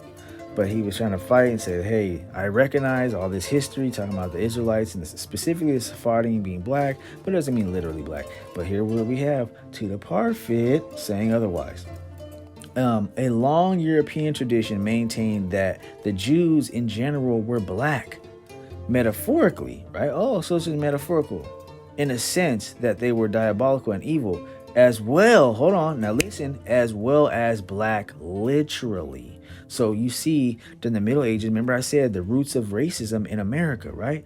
Where you're seeing all this anti-black racism in America, before it was in America, before there was this American, corporation, an American, government, all these things, before slavery happened, it really kicked off and started in Spain, fam. That's where your anti-black stuff really kicks off in full swing, and it had to do with the Sephardic Jews, and we're going to unpack that, we're going to show that, we're going to prove that. But Tuda Parfit here is confirming, that's on Black Jews in Africa and the Americas, page 4 by Tuda Parfit, confirming that there was a long European tradition maintained that the Jews in general were black, metaphorically and literally, right? So there you go, family. That's a hitter, but let's continue. Sir William Brereton, 1604 to 1661. Now, this is in the 1600s. The English parliamentarian soldier and writer happened to visit a Sephardi synagogue in Amsterdam, where he commented that the Jews were very dark-skinned and lascivious. They were most black and insatiably given unto women. See, so now this is in the 1600s. He's in Amsterdam in the 1600s. This ain't that long ago. And he's saying, hey, man, I was in a synagogue in Amsterdam and the Jews were all dark-skinned, and maybe they were practicing polygamy, and maybe that's why he says that they were insatiably given to women, because I believe there was some type of polygamous conversation, maybe, perhaps. But nonetheless, we're talking about how there's another witness talking about, hey, in the Middle Ages, the Europeans were all back to back when they ran into Israelites saying, and Jews, if you will, that, hey, the people that are keeping Torah, they were like, why are all the Jews, black, dark skinned? Well, they weren't really saying why, they were just acknowledging it, we should say. And that's Tuda Parfit, Black Jews in Africa and America, page 4. All right. In his new voyage to Italy in 1714, Francois Maximilian, mission 1650-1722, the French writer and traveler confirms that now this is the general, this is going across the board. The general supposition was that Jews were black, when he noted that all Jews, although only Portuguese Jews, started off black. 'Tis also a vulgar error, he wrote, that the Jews are all black, for this is only true of the Portuguese, who, marrying always among one another, beget children like themselves, and consequently the swarthiness or blackness of their complexion is entailed upon their whole race, even in the northern regions. So here we go, talking about these Sephardim are extra dark. They dark. Now the Israelites, in other places, they're brown, to dark brown, dark brown.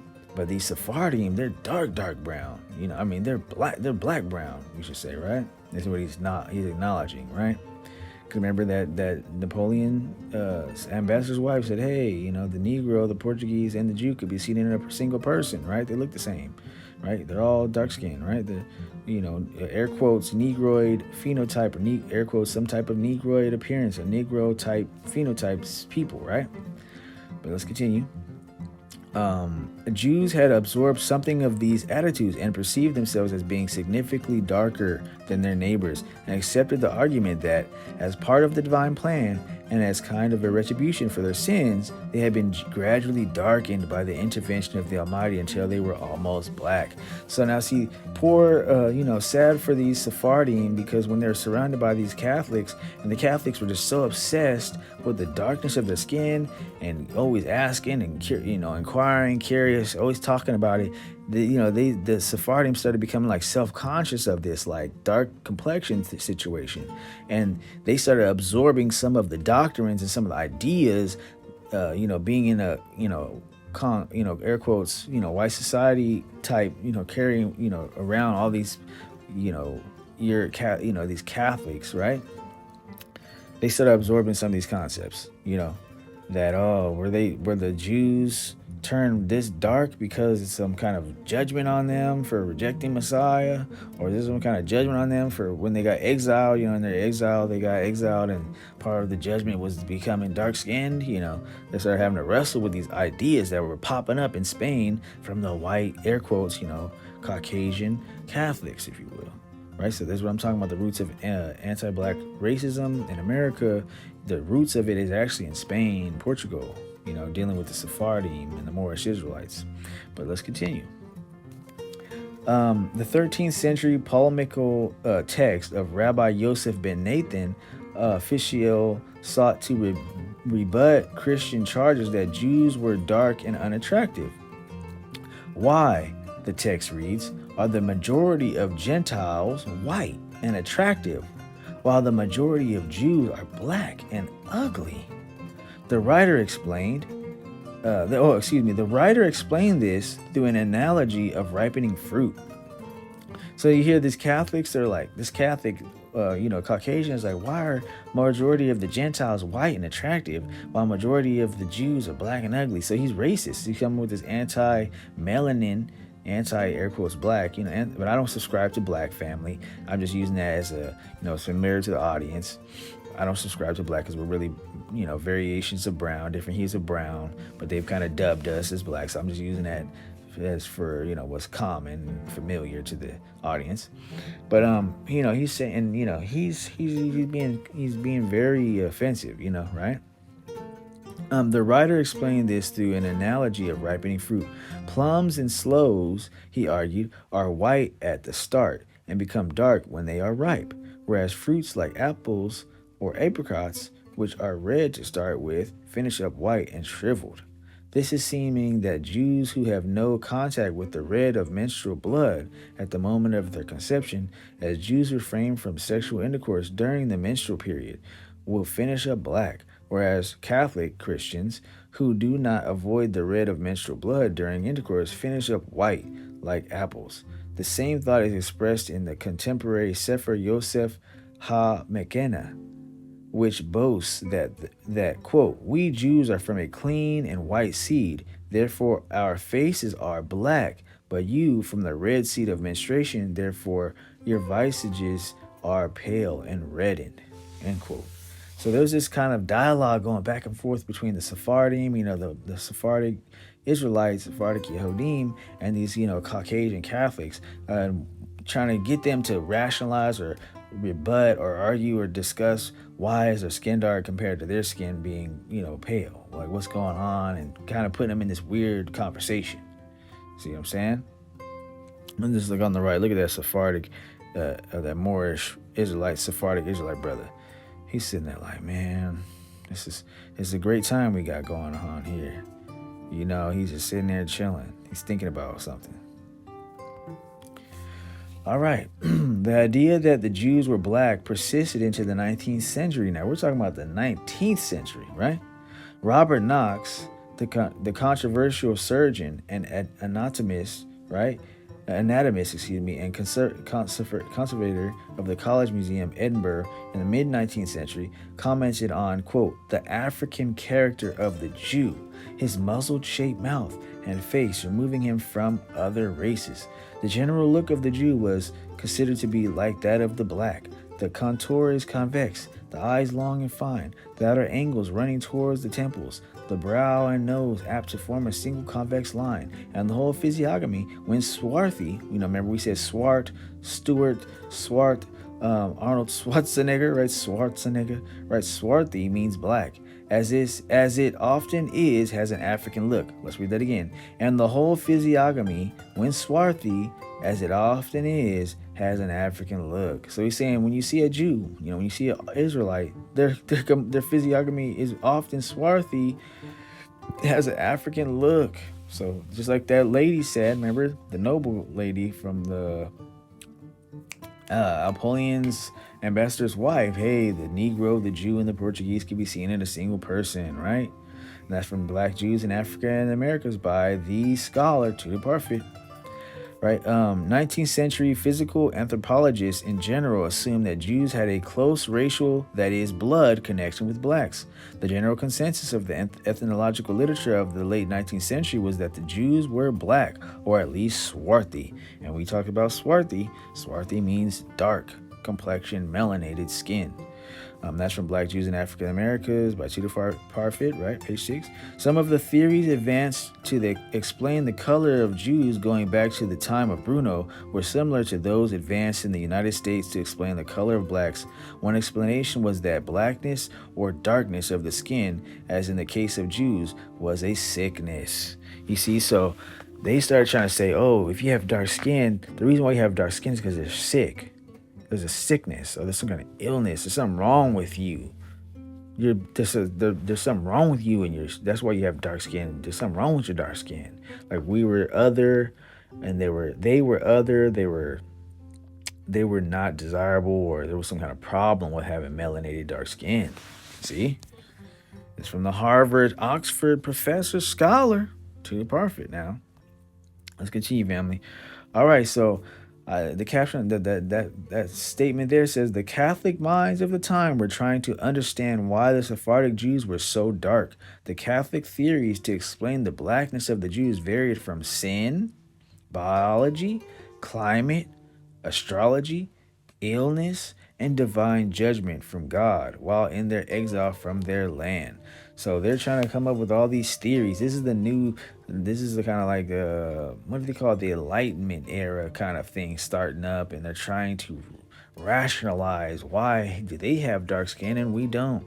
Oh, it's because they're Jews and they rejected the Messiah. Oh, it's because they're Jews and they didn't keep Torah and they got punished with Deuteronomy 28 curse and they got exiled out of the Holy Land, and part of that judgment was dark skin. Or, oh, it's because of their sin, because they have all this sin, that's why the skin is dark.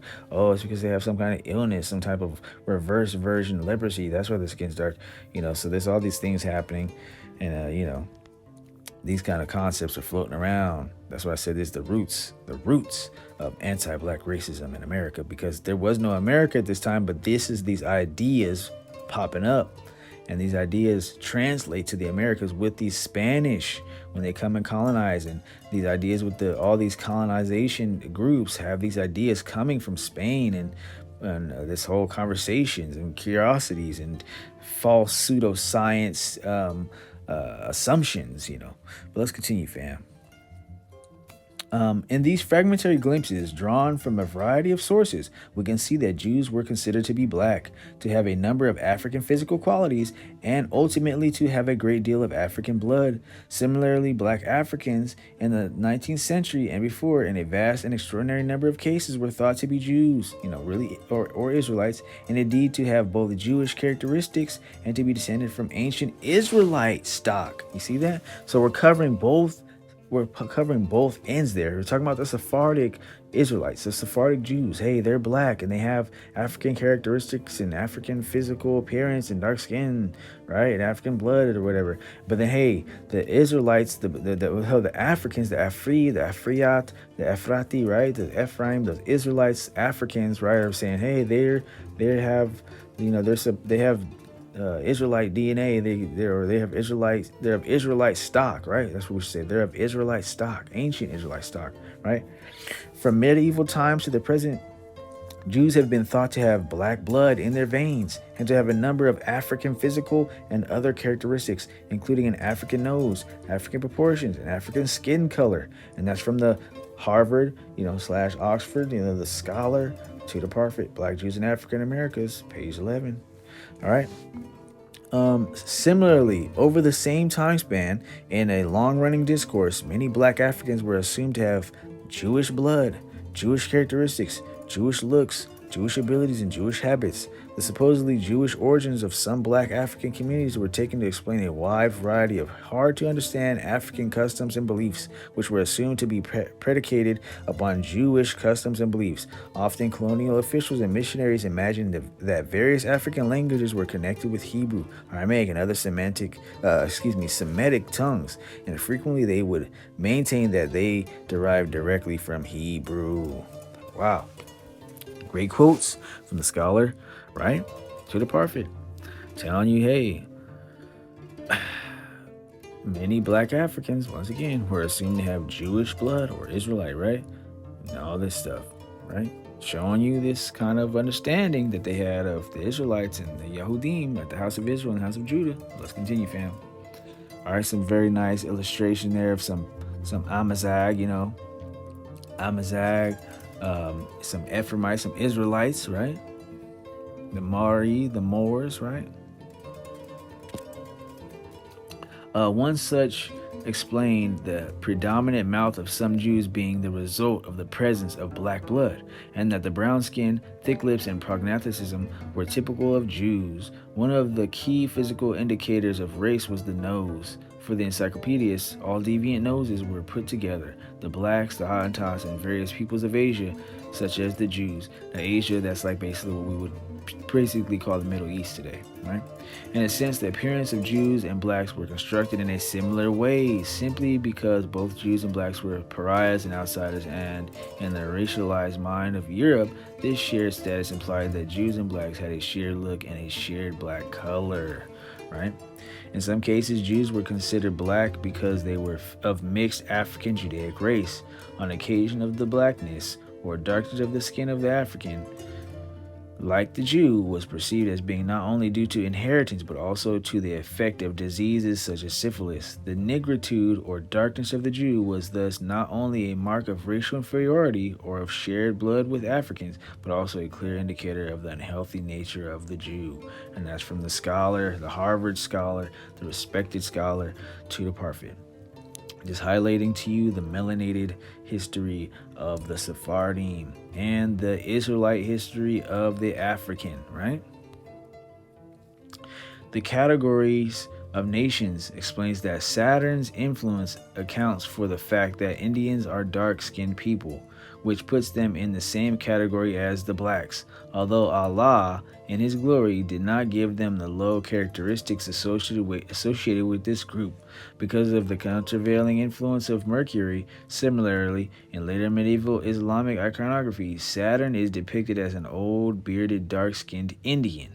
Both external causes, then, namely the scorching temperatures of an arid land and the celestial influence, could be responsible for the claim that Jews were dark-complexioned, even though some small number of Jews still was to be found in and around Jerusalem. The duration of the Jews' exile, conceived by Catholic Christians as a divine punishment for their responsibility for the crucifixion, should have undermined once more the environmental thesis. Because one of the theories was that, the Jews and, the Israelites are dark-skinned because they live in places that are really hot. I even still to this day will hear certain people teach this, that people that have dark skin is only because they live in really hot places for a long time, right? But here's what they're trying to say is, hey, that can't be it, because why is this? It says, why had the dark complexioned Jews in Europe not whitened? See, they're asking this question. Like, wait a minute, you got these Israelites, these Jews that have been living in Europe, a place that we are supposed to be saying made our ancestors white. How come these Jews haven't turned white? But it says, look, just as the Ethiopian supposed gradually to change his color, although scholastics might find refuge in the argument that Ethiopian had not been in Europe, but find refuge in the argument that Ethiopian had not been in Europe long enough to display this color change. Certainly the Jews had, right? Nonetheless, doubts over the real capacity for change support the notion that Jews inherit their color from birth and not merely from their geographical origins, just as for Hillenand of the Freudmen, Ethiopians derive their color at conception, and the influence of the sun only determines the intensity of their blackness. Equally important, however, astrological doctrines associated the Jews and Saturn. Even though their environment may have changed, Saturn made them dark complexioned and ugly, and continues to have an influence over them and their complexion. And that's from Marks of Distinction, Christian Perceptions of Jews in the High Middle Ages, page 317, by Irvin M. Resnick. So basically, they're still wrestling with all these concepts of why are the Jews, and the Sephardim and the Israelites in Africa, why are they dark-skinned, Some people are saying it's because this or that. So one of the arguments was the environment, but then they said, wait a minute, but these Sephardim have been in Europe for heck long, for centuries upon centuries. They've been here long enough. They should have turned white by now. So the environmental theory can't be right, you know. And another theory pops up about saying, hey, well, you know, they always uphold the Sabbath day, which is on Saturday. And in our understanding, in our, you know, pagan astronomy, Saturday is Saturn's day, and Saturn's associated with darkness. So that means they're worshiping Saturn. So that's probably why they're dark, because they worship their high day is Saturday. So they're associated with Saturn. And now they're dark because of that. And other ones were saying it's because of sin, you know, and so on and so forth, or some kind of illness, you know. But, you know, all these ideas are floating around, right? Okay, the Jews' saturnine, melancholy nature is now to be explained simply by exterior influences attached to a particular clime, that is, by the environmental thesis. Rather, it seems that their complexion nature is also determined for many Catholic Christian thinkers by the natural power of the stars. One advantage of the astrological explanation is simply that it can support contradictory conclusions. It is consistent that an individual Jew might escape the influence of Saturn, while Jews as a group cannot. This makes the astrological thesis extraordinarily adaptable and resistant to empirical falsification.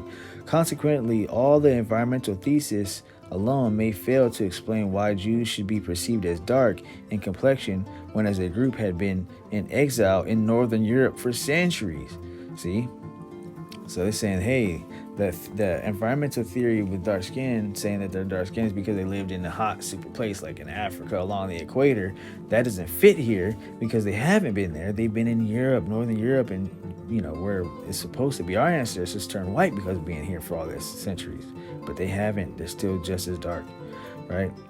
The astrological thesis can supply all that is required. Jews are, on the whole, melancholy. Their melancholy complexion derives from their attachment to Saturn, and the melancholy humor not only accounts for their physiological shortcomings, for their psychological shortcomings and inclination to disease or illness, but also for the growing perception in medieval Christian Europe that Jews were dark-skinned. See, fam, so we're just doubling down on that idea, doubling down on that argument, that dialogue they kept having with themselves, trying to figure us all out.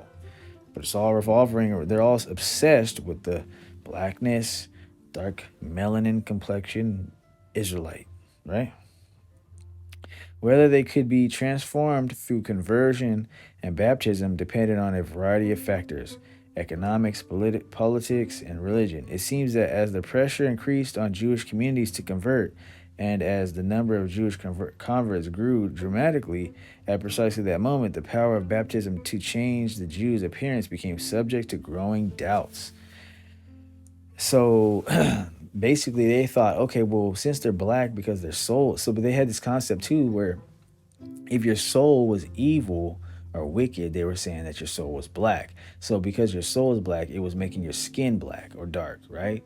So if you had a dark soul, then you have dark skin. But they did it in reverse too. So if you have dark skin, that means you have a dark soul.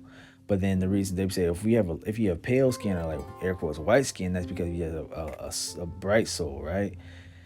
So they were saying, oh, well, when they get baptized and they get baptized into the Catholic Church, they're going to be cleansed of all their sins, and their soul should become bright and white. So their skin will change from dark to light, bright, right? To white skin, pale skin. So they really believed that if they started baptizing them by force or whatnot, or some voluntarily, that they would actually turn from dark to pale, in their words, bright skin, white skin. But as a whole bunch of Sephardim were getting baptized and they weren't turning white, they started getting suspicious, like, wait a minute, maybe this isn't right. Maybe this ain't how it works. Maybe we're wrong about this, But then it was like, wait a minute, or maybe we're right about this, but they're faking it. They're faking it. They're not genuinely converting to Catholicism and getting genuinely baptized. And that's why they're not turning white. And the reason why they're not turning white and their skin's still dark is because their soul's still dark, because they're fake converting and they're still believing in that Torah and those old laws. Is where they're going. Oh, I'm sorry, fam. That's from Marks of Distinction, Christian Perceptions of Jews in High Middle Ages, page 320. All right. The Jews were perceived to have a darker skin color or complexion. The yeast of Jewish corruption continued to affect Anaklet II and the members of his family even 2 generations after his grandfather's baptism, and his brother Gratian was drizzily dismissed as dark and pallid, more like a Saracen than a Christian. So when these Sephardim were getting baptized and they weren't turning white, even after like the 3rd generation in a row, they were starting to look at them like, you're not true. You didn't truly convert. You look more like a Saracen, more like a more like a Jew. You look more like a Muslim to me that's Catholic. If you truly were one, you'd have changed by now, something like to that effect. No, sorry, fam. That's from Marks of Distinction, page 322. All right. Were these physiognomic properties truly visible? Did they mark out Jews for their neighbors in a way that the invisible sign of circumcision could not? In a sense, they did. They were consistent with and derived from accepted scientific principles, and they were compatible with theological assumptions. Given their lack of faith and persistent sinfulness, Jews ought to appear dark-complexioned, melancholy in complexion, fearful, timid, lustful, avarice, and so on, and therefore they did assume this appearance. Regardless of the empirical reality, they bore on their bodies the marks of distinction and were separated from their European white Christian neighbors, not only by their religious practices, customs, and beliefs, but equally by a physical reality that could be viewed as ineradicable, right? So they're saying, hey, this dark skin that they still have is a sign of their sinful soul, and that they're not truly, genuinely accepting baptism of the Catholic Church. So it was like a badge of sin and a badge of wickedness to have dark skin, right? So you see, this kind of understanding is where the roots of racism or white supremacy in America. But let's continue. And how it had to do with what? The dark skin and the hatred for it was associated with the Israelites, right? And them rejecting the Catholic faith and not rejecting Catholic walk. It was just supposed to be the salvation, and so their soul will be cleansed and all that, right? And they would reflect a pure soul, right? Which would, instead of a dark soul, and the skin would turn white, right? All these are weird ideas, right? Trying to figure it out, but it's all racist, right? And it translates to America, but we'll get into that later. Writing polemically against the new Jewish converts to Christianity or Catholicism in about 1541, Francisco Machado linked Jews and blacks to their innate undesirability. He tried to imagine quote, Portugal cleansed of heresies and of Jewish ceremonies and of Moors and blacks. Such linkages and connections fed into a discourse which also proclaimed that a color distinction be drawn between white Europeans and dark Jews. See, a long European tradition maintained that Jews in general were certainly black, metaphorically and in the sense that they were diabolical and evil, as well as black literally, right? Jews in Africa and the Americas, by the scholar Tudor Parfit, right? All races, according to the ethnology of the period, were described as ugly or beautiful. In Europe, for hundreds of years, being black, Jewish, sickly, and ugly became almost contemporaneous, right? Like synonymous, if you will. Wow, see? So you see it. Anti-black racism and anti-Semitism go hand in hand. That's where it starts, family, in Spain and Portugal, with the Catholic Church. All right, let's continue. Let's pick up. Where will we pick up? Okay, all right. According to literary scholar and theological historian John Freeman Isidore, lists held such sway on the Christian imagination that even 5 centuries later, it was still the basis of medieval ecclesiastical university textbook. On a commentary on the 10th Eclogia of, on commentary on the 10th century Ecloga of Theodolus, a very popular school text in the Middle Ages, the incoious word Ethiopium is interpreted allegorically Ethiopians, that is sinners. See, so they're tying sin and dark skin. Indeed, sinners can rightly be compared to Ethiopians, who are black men presenting a terrifying appearance to those beholding them. Fulgentius of Rus spoke of baptizing an Ethiopian whom he saw as one not yet whitened by the grace of Christ shining on him. And the theme appears in romances telling the story of the king of Tars, where a Saracen sultan marries a Christian princess who eventually converts him. Upon baptism, he changes color from black to white. See? So they had this whole concept, fam. And there's more on that, but I feel like that kind of covers that already. But they had this whole concept that we just talked about. And that's page 19. That's from page 19 on Cartographies of Race and Social Difference. Page 19 by Shukuri Halawi. I'm not sure if I'm saying that right. But yeah, belief in baptism, cleansing sin, and turning skin from black to white, which signifies the inner dark soul, to white to be, cleansed and pure, right? So right, that white supremacy racism started. They're the roots of it, right? All right, so you see that the Sephardim, sad for them, they started kind of wrestling with this psychologically and struggling with this, and they started trying to rationalize it and somewhat absorbing some of these ideas themselves upon themselves, right? Or not, right? But let's continue. This is from the Image of the Black in Jewish Culture, a History of the Other, right? An outstanding medieval example appeared in the anti-Christian polemic found in the Hebrew literature of that period. The very fact that the authors again and again strove to confront the claim attributed to the Christians that Jews were dark and therefore ugly in comparison with Christians who were fairer and so more beautiful shows clearly how much the subject worried them. They too seem to have accepted as an empirical fact that Jews had darker skins, and this happened in a cultural mentality which they appear to have internalized. See, they started internalizing this struggle that they were that was getting forced on them. They started thinking about it, and it was a big deal to the Catholics, and it started affecting the Sephardim themselves. That dark and ugly was a sign of degeneracy and evil, while beautiful and fair represented good and purity. Further expressions of this phenomenon are found in the commentaries of Rashi and Abraham ibn Ezra on Isaiah 52:14. As many were astonished at thee, his visage was so marred, more than any man, and his form more than the sons of men. So he's quoting this Isaiah 52:14, right? Why?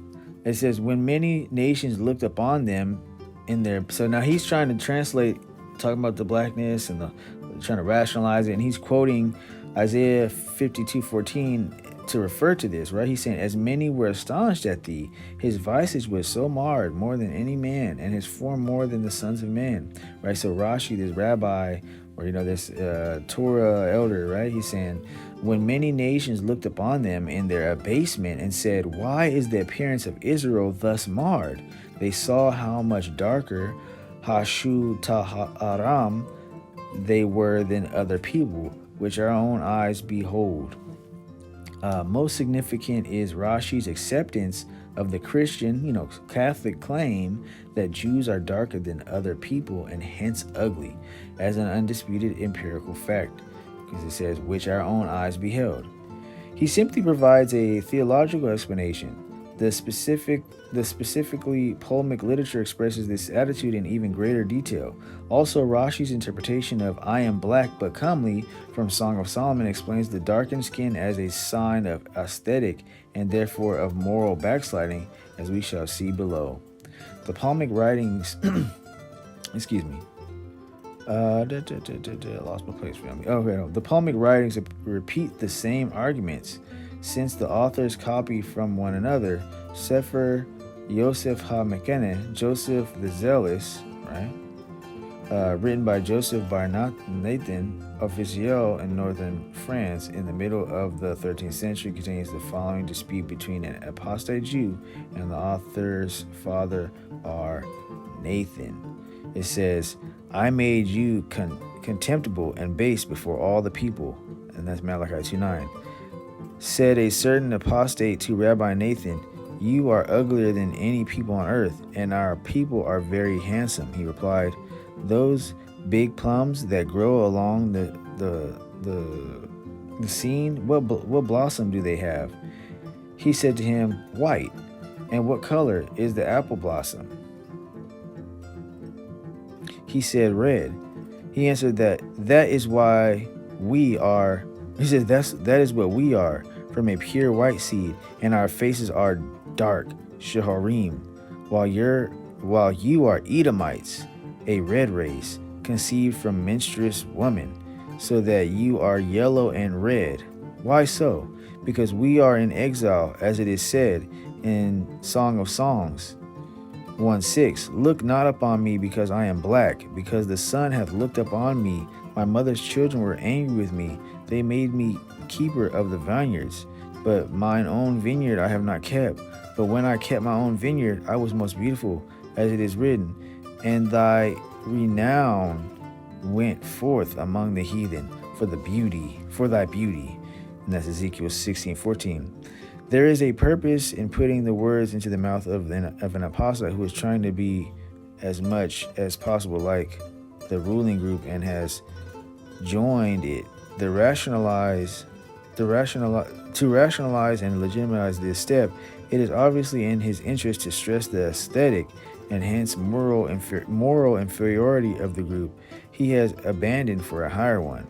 What is instructive is that neither here nor in the other examples does the Jew deny the Christian claim that the Jews are black and that dark skin is ugly, right?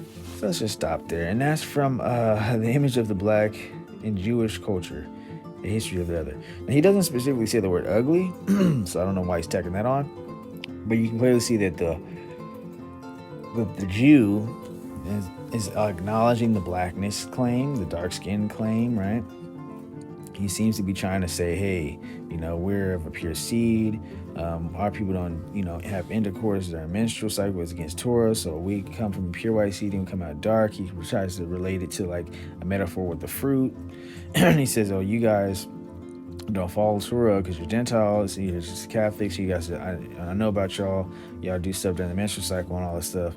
So, y'all start off with the red, and he basically makes this connotation to them having red pale skin and then being Edomites, right? So there's this kind of conversation happening. So you have some Sephardic Jews that are trying to kind of stick up for themselves. Say, hey man, I'm not. I don't have a problem with it. It's not what you think. I'm not. This isn't a bad thing. But yeah, he's saying, hey, in the same breath, like, hey, I'm, black and beautiful kind of stuff, in a way, in a sense. You got a lot of that, but family, you can read on that some more, kind of reread it. I'm just keep it rolling, just trying to establish that another witness, Sephardic Jews themselves and middle-aged witnesses themselves here. Let's continue, fam. This vehement protest against linkage between blacks and Jews availed little. The discourse suggesting that Jews were black continued, and if anything, gained momentum in the United States and also in South Africa in the first decades of the 20th century. Immigrant Jews were confronted with the question whether the Jews long depicted as dark or black were racially to do with Africa or Europe, and this inevitability caused consternation, both in the United States and South Africa. Jews were certainly not perceived as white until around the time of the Second World War. Yeah, see, because the Ashkenazi, the concept and the image of the Ashkenazi has been hyper focused on and hyper put into media and TV shows and all these concepts and all these propaganda stuff. So now that's become the standard image that pops into a lot of people's mind now when you say a Jew or nation of Israel, nation of Israel, like they're thinking of the Ashkenazi a lot now. But for a long time, it wasn't that way. That's just a recent development. Let's continue, family. Now, this is a painting by Michelangelo in the Sistine Chapel of the Vatican, labeled Jacob and Joseph. Jacob and Joseph on the left side. On the left side sits Jacob with his wife Rachel, and her first son Joseph. On the right side is said to be Mary of Nazareth and her husband Joseph. Right, so there's a mystery right there. Why did Michelangelo paint Jacob to look like that? Right? Quote unquote Negro type, right? Why would he do such a thing, right? Where did the late great Michelangelo know? And why did he paint that in Sistine Chapel? Why didn't the Catholic authorities stop him from painting it that way? Why didn't they change it? And then that's on the right, the Virgin Mary, the mother of Yahushua HaMashiach, Jesus Christ, right? A woman of color. Right? Why is this painting there? Why did he do that? Right? Maybe it's because, well, we just say all the people knew. It had been a long understanding. Up until just recently it changed. People got kind of programmed now through propaganda, media, and all these things, right? Hollywood, to see the concept of a Jew or nation of Israel as an Ashkenazi European Jew. But before that, it was a melanated type. Let's continue. Shakespeare's Othello. Shakespeare himself, a man fascinated by, quote, the other, wrote several black parts. Indeed, two of his greatest characters are black, and the fact that he put them into mainstream entertainment reflects the fact that they were a significant element in the population of London. And that's from the BBC, right? So it's talking about the Moorish Israelites, the Sephardim, right, in Europe, right? Let's continue. Othello, right? Othello by William Shakespeare. Othello, a Sephardic Moor, right? Othello, the Moor of Venice, right?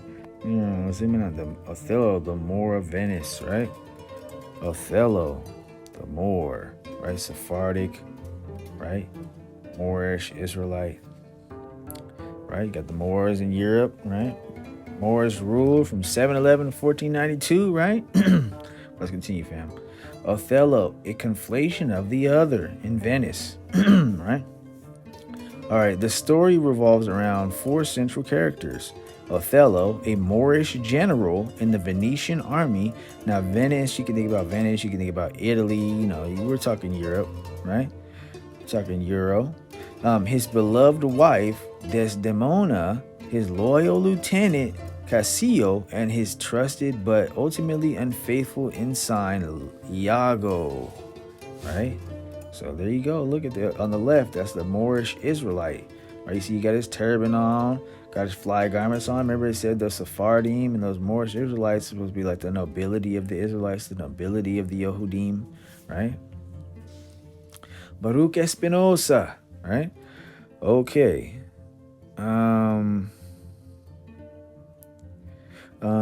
Okay. The Jews who were expelled from Spain and Portugal were scattered throughout the Mediterranean coast. It is estimated that over 100,000 Jews departed from Spain and Portugal during the persecutions and the expulsion. Some of these Jews went to Northern Europe, Italy, right? We're talking about Othello, right? And the Venetian Moor, right? Italy and Turkey. But most of them went to Muslim countries in northern and western Africa. So there you go. There's a lot of people in Africa, northern and western Africa, who descend from Sephardim.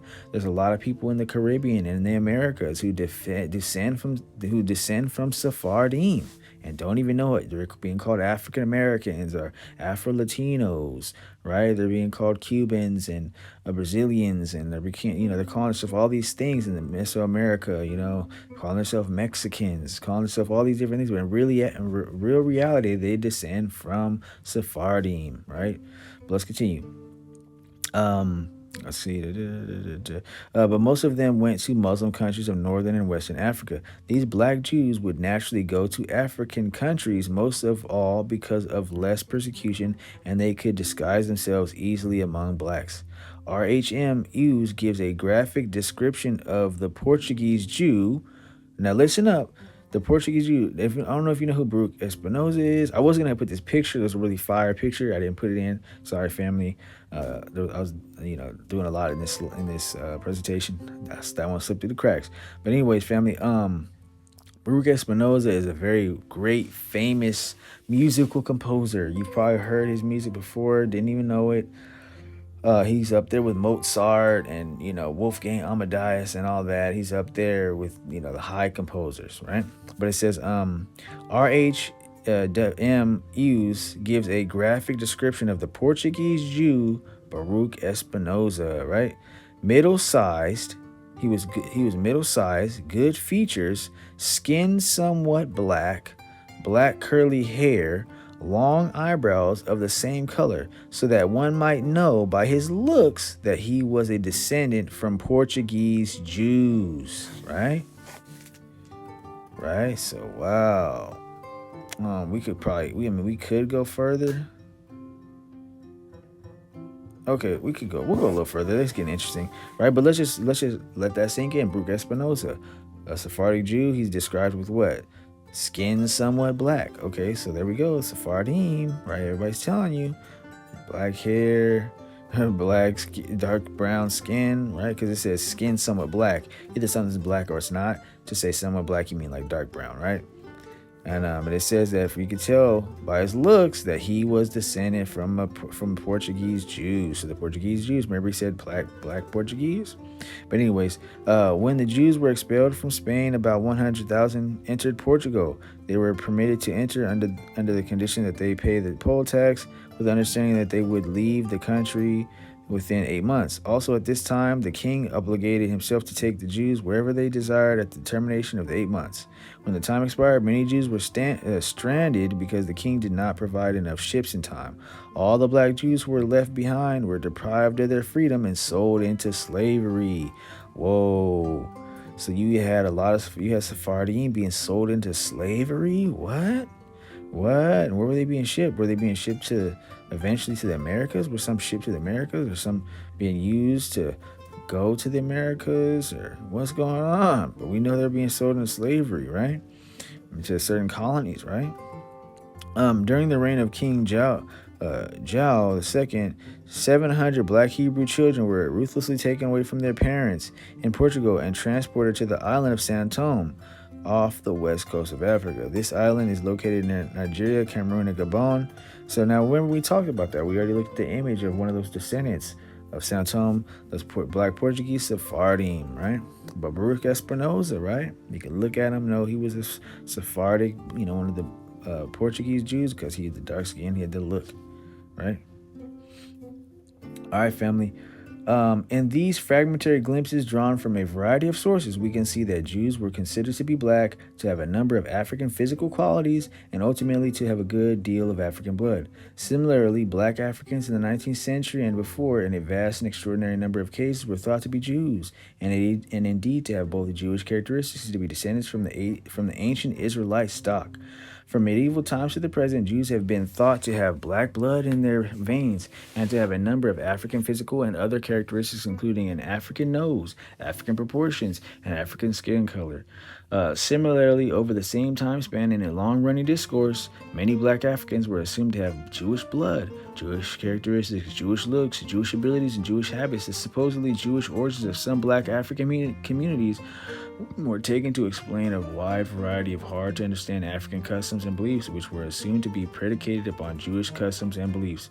Often, colonial officials and missionaries imagined that various African languages were connected with Hebrew, Aramaic, and other Semitic tongues, and frequently they would maintain that they derived directly from Hebrew, and that's from Black Jews in Africa and the Americas to the Parfit, page 11. So you can see the quote stands for itself, family. Do I need to really give commentary on that? Let's continue. All right. Such identifications were made out of a genuine desire to comprehend the seemingly impenetrable customs, religions, and languages encountered in the colonial frontier. Ethnographers, missionaries, colonial civil service, and travelers, time and time again, maintain that African tribes, including the Josa, Dosa, Maasai, Yoruba, Shona, Ibu, Zulus, Hottentots, Tutsis, Ashanti, and many more practiced Jewish Hebrew customs, spoke partially Hebrew, Jewish languages, and were of Jewish or Hebrew biological origin, of the seed of Abraham. This was one of the developments that has fed into the creation of the worldwide. Listen to me, family. The worldwide phenomenon of Black Judaism, right? Or the Hebrew Israelite awakening, worldwide phenomenon. Today, there are millions of Black Jews, Israelites, or Hebrews, most of them at least partially Christian, in Africa, Europe, and the Americas, who practice some aspect of Judaism, Torah, or have some kind of Israelite, Jewish, Hebrew identity, and who in most cases believe they are descended from the ancient Hebrews, right? So that's drop. Woo! He's telling you this is a worldwide phenomenon. This is a big awakening all over and all the place, everywhere you go. This awakening is blowing up. These Hebrew Israelites, these people of color, all these Israelites waking up, right? All over the world, right? Numbers, right? It's huge. And whereas there were many reasons for this, the deeply held conviction that Jews were black or dark and that Jews and blacks had the same blood no doubt played a predominant role. Wow.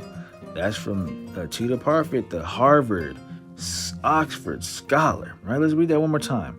Whereas there were many reasons for this, the deeply held conviction that Jews were black or dark and that Jews and blacks had the same blood no doubt played a predominant role, right? So it's saying, hey, these people of color, there's a long history of these African Israelites, Morocco, the Ephrati, right?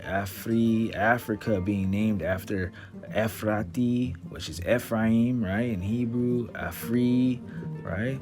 And the Sephardim, these dark complexion Sephardim, they went down throughout Africa, and the Israelites from King Solomon's time being all in North Africa, going into Sahara, the northern kingdom of Israel, when they fell, they went into Africa, established the Yoruba and the Ibu, and you got the Morocco Israelites of Ephrati coming down and settling among these Yoruba and the other tribes and compounding, and then you got the Yemeni Yehudim coming over, and establishing the Zah dynasty. I mean, there's so many waves of migration of Israel, the house of Israel and the house of Judah, all into Africa, right? So this is why there's a big awakening right now. But I digress, family. That's the scholar telling you. Let's continue. Maranos and mariscos. Oh, it's getting good, family. We're making some progress. Family. Let's move forward. All right, the term marisco, adjective of or pertaining to Moors, Moorish or Moorish design. From Spanish morisco, from moro, from Moor, and compare maresco, right? So, let's continue. Because what I'm going to show you is that in the New World, there's a population of people. There's a people type called Moriscos, right? In the colonization and in the early phases of the colonization, and even to this day, right? The Moriscos, right? And it's basically, these people were Moors. These people were Moorish Israelites who converted to Catholicism, and because they converted, they were able to amalgamate into the Catholic regime and agenda, and be able to partake in coming over the Atlantic, coming over the sea, and colonizing and being active in the colonies, right? But a lot of them did this to try to want to escape Spain and escape the Spanish reach of the Spanish crown, to get away, escape and have a new fresh start. But anyways, family, let's continue. Marranos. Now keep these terms in your mind. Marisco, Marranos. Keep these in your mind. It's going to be important. Okay, Marranos were Spanish and Portuguese Jews living in the Iberian Peninsula who converted or were forced to convert to Christianity during the Middle Ages, yet continued to practice Judaism in secret. The term Marrano came into later use in 1492. Whoa, 1492? Don't you see that's when the Moorish Israelites lost the empire and the control over Spain? Al-Andalusia. But anyways, the term Marrano came into later use in 1492 with the Castilian Alhambra Decree. The Alhambra Decree, also known as the Edict of Expulsion, Spanish Decreto de la Alhambra Edicto de Granada, was an edict issued on 31st of March 1492 by the joint Catholic monarchs of Spain, Isabella I of Castile, and Ferdinand II of Aragon, ordering the expulsion of practicing Jews from the kingdoms of Castile and Aragon and its territories and possessions by 31st of July of that year. The primary purpose was to eliminate their influence on Spain's large converso population and ensure they did not revert to Judaism. It prohibited the practice of Judaism in Spain and required all remaining Jews to convert or leave, right? So this term Marrano is, and the term Morisco specifically referring to Sephardim, right? The melanated or black Jews of Spain and Portugal, and specifically to the Moorish Israelites, or these Moors, these Israelites who were Muslims, a lot of them too, who converted to Catholicism under pressure, under duress, but also in that state were able to be getting certain legal rights because of their Catholic status, right? And were able to take part in the colonization process and cross over the seas, right? We're going to get more into that later, but keep that in mind. All right, Moor, the term Moor, right? Moor, North African Berber, one of the race dwelling in Barbary, late 14th century, from Old French Moor, the medieval Latin Moros, from Latin Maurus, right? Inhabitant of Mauritania, right? Mauritania, Moor, right? Roman Northwest Africa, a region known now corresponding to northern Algeria and Morocco, right? From Greek, Moros, perhaps a native name, right? Emphasis on that, perhaps a native name, or else cognate with Moros, black. But this adjective only appears in late Greek and may as well be from the people's name as the reverse, right? Also applied to the Arabic conquerors of Spain, being dark people in relation to Europeans. Their name in the Middle Ages was a synonym for Negro later, right? Okay, and that's from the etymological dictionary, right? Etymon Online. Now, what we're talking about here is the term Moor. Why is it Moor? Where is that coming from? I could go into that, but I'm just making it quick. Okay, there's the term rabbi, you know how someone's called rabbi so-and-so, this guy's a rabbi, he's a rabbi. That's in the Hebrew. A rabbi means exalted one, like a great teacher, exalted one, right? When you go into the Aramaic form is Mari, right? Mori or Mari, right? So when you had them, because the main languages of the Israelites was Hebrew, but also they spoke Aramaic. Later on, there's some Greek going on, and things like that. Other things get taken on later, but predominantly you're going to go Hebrew and Aramaic, right? Now, that's where you're getting the Mari. So these are Israelites who were using Aramaic, because Aramaic and Hebrew are sister tongues, right? So they're both Semitic, right, from Shem to the Shem lines, right? And there's sibling languages, Hebrew and Aramaic. So when you say Mari, this is a confederacy. We can dive into this. I'm going to touch on this. I'm going to do a whole nother presentation dealing with this thoroughly. But just for passing, understand that Mari is the Aramaic version of the word rabbi, which means exalted one. You know what I mean? It's an honorific title. This is where you're getting the Mari tribes. This is something they dub themselves as honor. But they're the Ephrati, Ephraimites, right? Morocco, we got that already, right? With Mauritania and all this stuff, right? But anyways, let's continue, fam. But also later on, it does start getting just used for dark-skinned people. It just touched on that, right? It says also applied to Arabic conquerors of Spain, right? It says Arabic because a lot of those Moorish Israelites, what happened? Remember, a lot of them converted to the Quran, to the Islam, and started using the Arabic language because that was the language of Islam. So when it's saying Arabs, sometimes it's actually talking about the Moors. It's talking about the Moorish Israelites, the Amazigh, right? Those Berbers, right? Because they're speaking Arabic because they became Muslims, right? Right. All right. Marrano. Also, Marrano, a Jew or Moor in Spain who, to avoid persecution, publicly professed conversion to Catholic Christianity while privately continuing in the practice and beliefs of their old religion. So they did a public, mock, conversion to Catholicism, but it was like, man, in my heart, I'm gonna keep Torah, or for the other ones that were Islamic, I'm gonna keep the Quran, and I'm gonna be worshiping, and I'm gonna keep doing my thing. I'm just doing this because they're gonna kill me or do me dirty if I don't. But anyways, hold on. Religion. All right, 15 days from Spanish, probably literally pig, swine, expression of contempt, right? From Arabic, muharram, forbidden thing. Eating of pork is forbidden by Muslim and Jewish religious law. From haruma was forbidden, right? And that's from the etymon line, right? Etymological dictionary. Marrano. In Spanish history, a Jew who converted to Christian faith to escape persecution, but who continued to practice Judaism secretly. It was a term of abuse, and also applies to any descendant of Marranos. The origin of the word Marrano is uncertain. Right? Marrano? Moors? Huh. So isn't you seeing a connection there? He says, well, this is from the Britannica.com, right? This from the Britannica dictionary, right? So you got this Sephardian being called Marrano. Wait, that sounds a lot like Moor. Marrano, Marisco, Marrano, Moor, Mauritania, Morocco. Aren't you hearing it? The Mari. All right, let's continue. Taking flight into Africa. During the Inquisition and leading up to the final expulsion of the Jews that did not convert, many Portuguese Jews and Jews from Spain fled into North Africa, Northwest Africa, West Africa, and into the interior of Africa in places such as Morocco, Mauritania, Algeria, Mali, etc.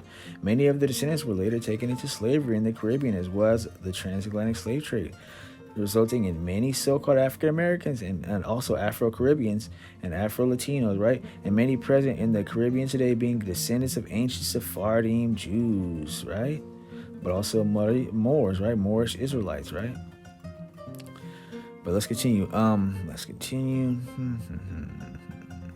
right, this source is talking about, we'll see, we'll pick up, right?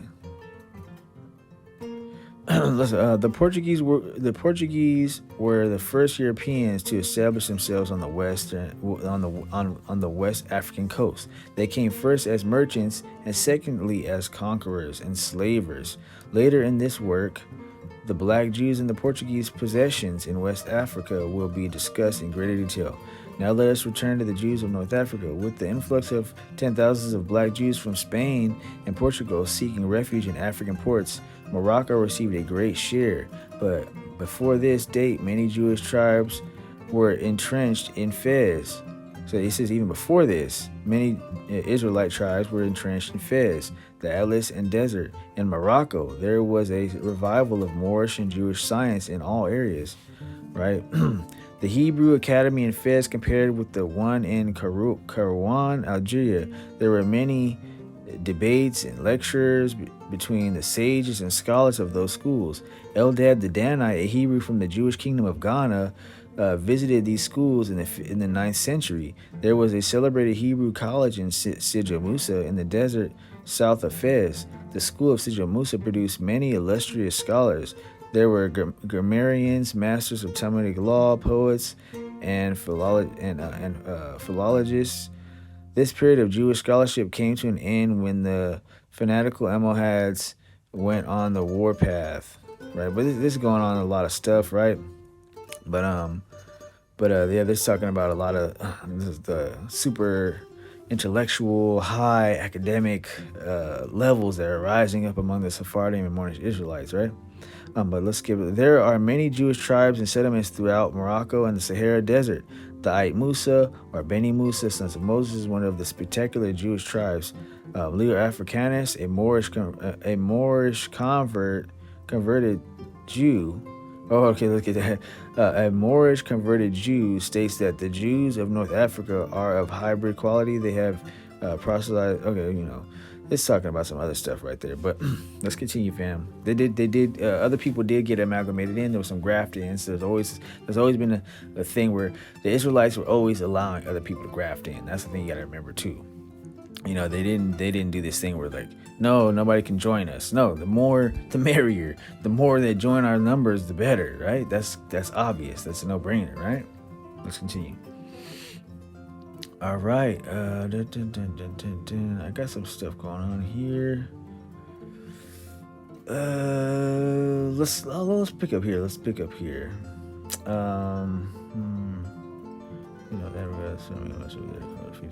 According to Maurice Fishberg, who was quoted by Alan Gabi, he was unable to distinguish a Jew from a Mohammedan while passing along the streets of Algiers, Constantine, a city of northern Africa, and Tunis in Tunis. It is remarkable that among the non-Jewish natives there are seen many Jews of Negroid type.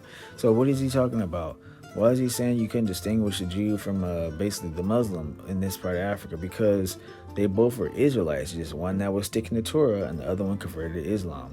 And that's why he's saying he's seeing these non-Jewish natives there of a Jewish Negroid type because they converted to Islam. They were Israelites. It's the same people, Fishberg visited Africa during the early part of the 20th century. There are black Jews living in the multitude of oases in the Sahara Desert. Nahum Slotz, the white Jewish rabbi, visited these Jews of North Africa and the Sahara during the turn of the century. Slotz obtained his information of these Jews from three sources. 1. From the historical record of the Arabs. 2. From the oral tradition of the inhabitants of the Sahara themselves. 3. From archaeological evidence excavated from the ruins of old Jewish cities in the Sahara and Sudan, which date from the 13th century, right? About halfway down the eastern border of Algeria, there are large settlements of black Jews at a place called Wargla, says Slotz. Jews were at Wargla as early as 620 AD, according to Gabi. Again, Gabi says in the Wargla oasis of Algeria, 350 miles from the Mediterranean, is a colony of Jews as black as Negroes. Right? In the Garian section of Libya, not too far from Wargla, there exist the troglodyte Jews. It is reported that the Jews fled to the strongholds of the Nefusa mountain range because of Roman and Arab persecution. Gabi coach H.S. Cowper, who says that the Jews of the city of Tripoli assert that they migrated from Garian, right? Migrated. These Jews constructed subterranean synagogues and underground houses. Slotz visited the strongholds of these troglodyte Jews in the early part of this century. The Jews had built compartments 3 and 4 stories underground, containing a population of 30,000. So they had underground cities. These Israelites built underground cities, 30,000. Gabi says that Hesi Warteg visited their cities of Beni Abbas, Jebel Nefusa, Yehud Abbas, Terjerina, Jebel Ephraim. Okay, hold on. Jebel means like a mountain, right? Ephraim, right? Wait, Ephraim, right? Well, hold on. Didn't we just see that the Ephraim, the Ephri, and all that's from Ephraim? We talking about Jebel Ephraim, Mount Ephraim, another Mount Ephraim, huh? They had shops, stores, schools, and synagogues all underground. See, look at the ambition of the Israelites to survive under persecution, under tyranny. They will thrive. They will survive. The power of the Most High is on them. You cannot destroy the Israelites. The Most High is always going to preserve them. He's always going to save a remnant, right? So he has preserved a remnant for himself to receive the promises and continue to the next generation. Hallelujah. But the achievements of these Jews prove what a persecuted society can do under adverse conditions. These Jews had a foundation to build on, unlike other persecuted people. They had their history. See, they had their culture, laws, language, and skills. See, that's what our people need to have. Is we need to rebuild ourselves from the ground up with our history, our identity, our culture, our laws, our language, and our skills. See? But let's continue. Between Wargla and the Garian, there is a Jewish town called Tigrina. Here, the Jews have also constructed subterranean compartments. Nahum Slow says he was guided to an ancient synagogue which was located underground. At this time, he made an extensive observation of the village, which contained 20 underground courts and its 700 inhabitants. Also, he found there a young man teaching Hebrew. Wow. When Sloch was in the city about 1 hour, the men had just returned from the market. Sloch says they are all of a fine, dark type. The rabbi was descended from Jews who had immigrated from Morocco. See what I'm saying? Talking about these, what are we talking about? The Morocco? These are the Sephardim, or they're the Afri, Moroccan, the Moorish, Ephraimite Israelites, right? Or we're talking about the Sephardim, right? But it says they're all a fine, dark type, right?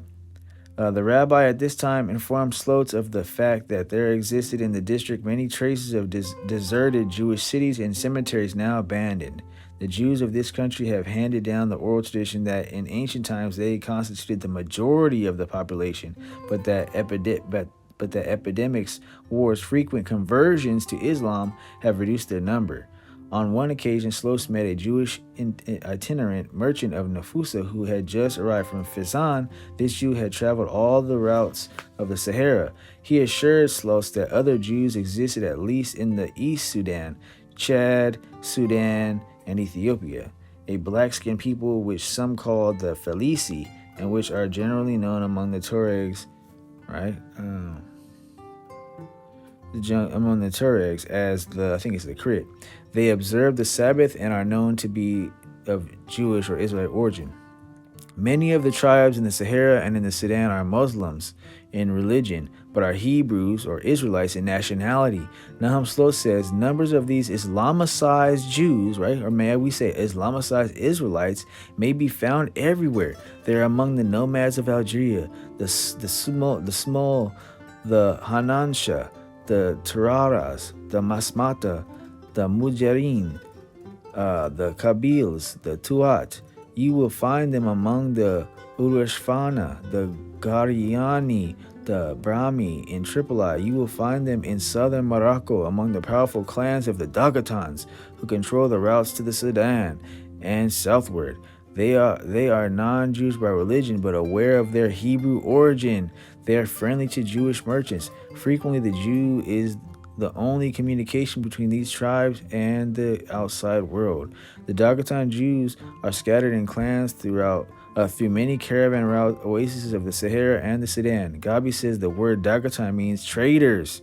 They are located near Timbuktu and hundreds of miles northward. They are also found east of Timbuktu and Gawa. The two main factors that motivated the black Jews to penetrate into North Africa were commerce and persecution. Also, these two factors impelled them to migrate into Central Africa, which is known as the Sudan.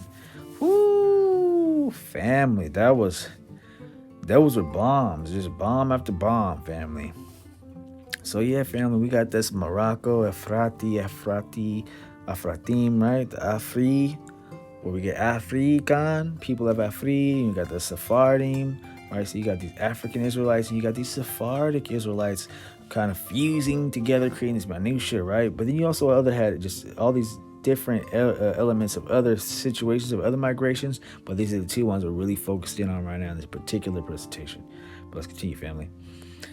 Jewish Encyclopedia. The New Christians, right? The year 1391 forms a turning point in the history of the Spanish Jews. The persecution was the immediate forerunner of the Inquisition, which 90 years later was introduced as a means of watching the converted Jews. The number of those who had pretended to embrace Christianity, or Catholicism, in order to escape death was very large. Jews of Baena, Montoro, Baeza, Ubera, Adujar, Talavera, Macuera, Jute, and Molina, and especially of Zaragoza, Barbastro, Calituyud, Huesca, and Manresa had submitted to baptism. Among those baptized were several wealthy men and scholars who scoffed at their former co-religionists, some even as Shlomo Halevi or Paul de Burgos, called also Paul de Santa Maria, and Joshua Locuri, or Geronimo de Santa Fe, became the bitterest enemies and persecutors of their former brethren. Let's stop right there. So we often talk about how the Sephardim and the Moorish Israelites were forced converted, or they're pressured, or all these things, but some of them did just convert and they really meant it. Some of them really did do it, and then they were like, man, this is what we should do. We should be just become, Catholics or Christians, and they started really genuinely, they started really genuinely persecuting the other Sephardim who weren't going to do so. They were doing these. So the first, there was the expulsion and the forced conversions and all this, but they started doing inquisitions, and they started just checking up on sending spies and agents to see what you were up to. Were you keeping Shabbat? You have your menorah lit on the Sabbath. You got Torah. You read in Hebrew. He's over here doing that stuff again. He's in trouble now. Then they got snitching going on, exposing them. Then they getting, there's a lot of persecution stuff going on. Anyways, family, definition of Morisco. The reason why I'm hammering this home is because we're gonna unpack how these Sephardim and these Moorish Israelites are all in the Americas and in South America, North America, Central America, the Caribbean, and how a lot of Afro-Caribbean people and African American people descend from these Sephardim and from these Moorish Israelites, right? From these Marranos and Moriscos. We're unpacking that. We're gonna unpack that. But definition of Morisco, especially a Spanish Moor converted to Christianity, right? That's a Merriam-Webster. We got Jewish Encyclopedia backing it up as well. Marrano, a Jew or a Moor in Spain who, to avoid persecution, publicly professed conversion to Catholic Christianity, right? While privately continuing in the practices and beliefs of their old religion. That's from the that's from Etymon Online, Etymological Dictionary, right? So I really wanted to bring those terms home, family. Let them sink in, Marrano and Morisco, right? Because we're going to show some things. You can start saying, whoa, if those are Marranos, if those are Moriscos, right? You're going to put some things together. But anyways, family, Black Sephardic Marranos, Moriscos taking flight into the East and West Indies, right? The East and West Indies, that's to the basically like the East India Company, and these different organizations, right? The Dutch East India Company, and all these situations, and also just through the colonization, just a lot of different mechanisms took place. We're gonna unpack that quite a bit here, but basically what I'm talking about is the Black Sephardic Marranos and the Moriscos taking flight to the East and West Indies and to the Americas, and the Black Dutch and the free people of color and the copper-colored American Aborigines, because these Sephardim, these Moorish Israelites, these Marranos, these Moriscos, they convert, they come over, they come in, they're filling into the new colonies, and they're mixing with the Aboriginal, native Americans, the indigenous population, right? And that's where, but all those indigenous people have Israelite roots too. They have Hebraic ties to the Hebraic nation of House of Israel, House of Judah as well. A lot of them, right? But predominantly House of Israel. But let's get into that. All right. After conversion, many Sephardic Jews traveled to the New World along with white Catholic Christians and partook in the activities of the colonization, which included exploration, warfare, slave ownership, intermixing with indigenous American Aborigines, etc. These Sephardic Moors in the New World were often classified as Black Dutch and or people of color, Latinos, Black Spaniards, Black Portuguese, Moriscos, Marranos, among other labels. Right, now let's get into this. Now these pictures are painted from that time frame, and there's a lot of images showing Moriscos, showing Marranos, right, from the first hand account type artists, right? But anyways, the Portuguese cognate mestizo, right, historically referred to any mixture of Portuguese and local populations in the Portuguese colony. So we're talking about a mixture of Portuguese with indigenous, right, Aborigines, right? In colonial Brazil, most of the non-enslaved population was initially mestizo de indio, right? Mestizo de indio, i.e. mixed Portuguese and native Brazilian. There was no descent-based caste system, and children of upper-class Portuguese landlord males and enslaved females would enjoy privileges higher than the ones given to the lower classes, such as formal education, Though such cases were not so common and they tended to not inherit property, generally given to the children of free women who tended to be legitimate offspring. In cases of concubinage, also common practice inherited from Amerindian and African customs, because there was polygamy in the Hebraic African culture a lot, and in the Amerindian indigenous culture it did happen too. But it's just highlighting here the concept of the mestizos being these Portuguese. Remember we talked about the black Portuguese. Remember we talked about the Sephardim. And we talked about these Moriscos, Maranos. We're going to unpack that. So when we talk about African Americans and Afro-Caribbeans, right? Afro-Latinos, right? A lot of them are from the Sephardim or the Moorish Israelites, right? Mixed with indigenous, and some of them probably definitely have the European in there too, Caucasian, right? But this is what we're digging on right now. All right, these paintings are emphasizing that. But let's go back. Look at that painting. That guy on the right, he's Portuguese. Look at his clothes. Is that a slave? Come on. It's definitely not a slave. It's absolutely not a slave. It's a Portuguese, right? And that woman is supposed to be indigenous, right? And the child is a mestizo, like we just talked about, right? So there you go, right there. He's a Marano, he's a Morisco, right? And he's well off. Look at his fancy clothes, right? He's well off. Let's continue.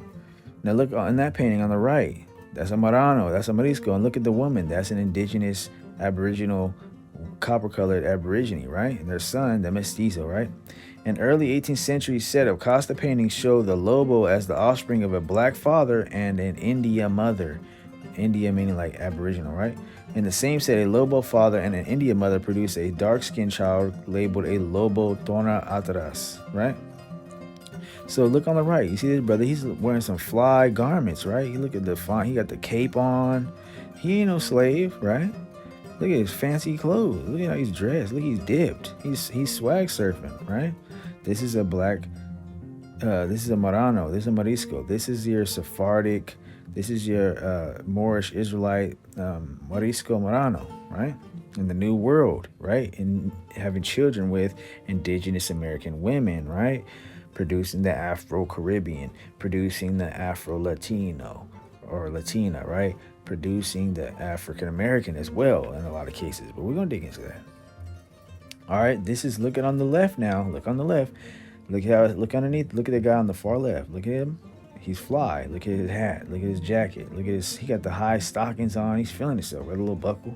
And look what it says. Morisco con Espanola, right? Chino. So this is a Morisco. It's telling you right there. And his wife is a Catholic, white woman, if you will. I don't like to use the terms black and white, but I'm just using it for what's familiar and common to the audience. But this is a Morisco, and he has a Catholic, Caucasian wife, right? And they're producing a son, a Chino. Like sometimes we might call that term mulatto. Some people mixed ethnicity, right? But look at the brother, the Morisco in the New World. You see him? He's fly. He got his jacket on with the nice buttons, and he got his fly shoes on with the stockings. Like he got his little hat on. He's feeling it. He's living good. He ain't no slave. This is the New World imagery. New World in the Americas, right? In the Caribbean, right? If you will. Situation. And look on the far right. That brother is that's a Morisco, another painting of a Morisco, a Marano. Look at him. He got his Spanish guitar, right? He got his little Spanish hat on, right? His fresh garment on. Look at his wife. She's obviously from Spain, right? And they're in the New World, part of the colonization process, right? Look at his son wearing the nice hat on. He's clapping his hand, dancing. They're having a good time. They ain't slaves.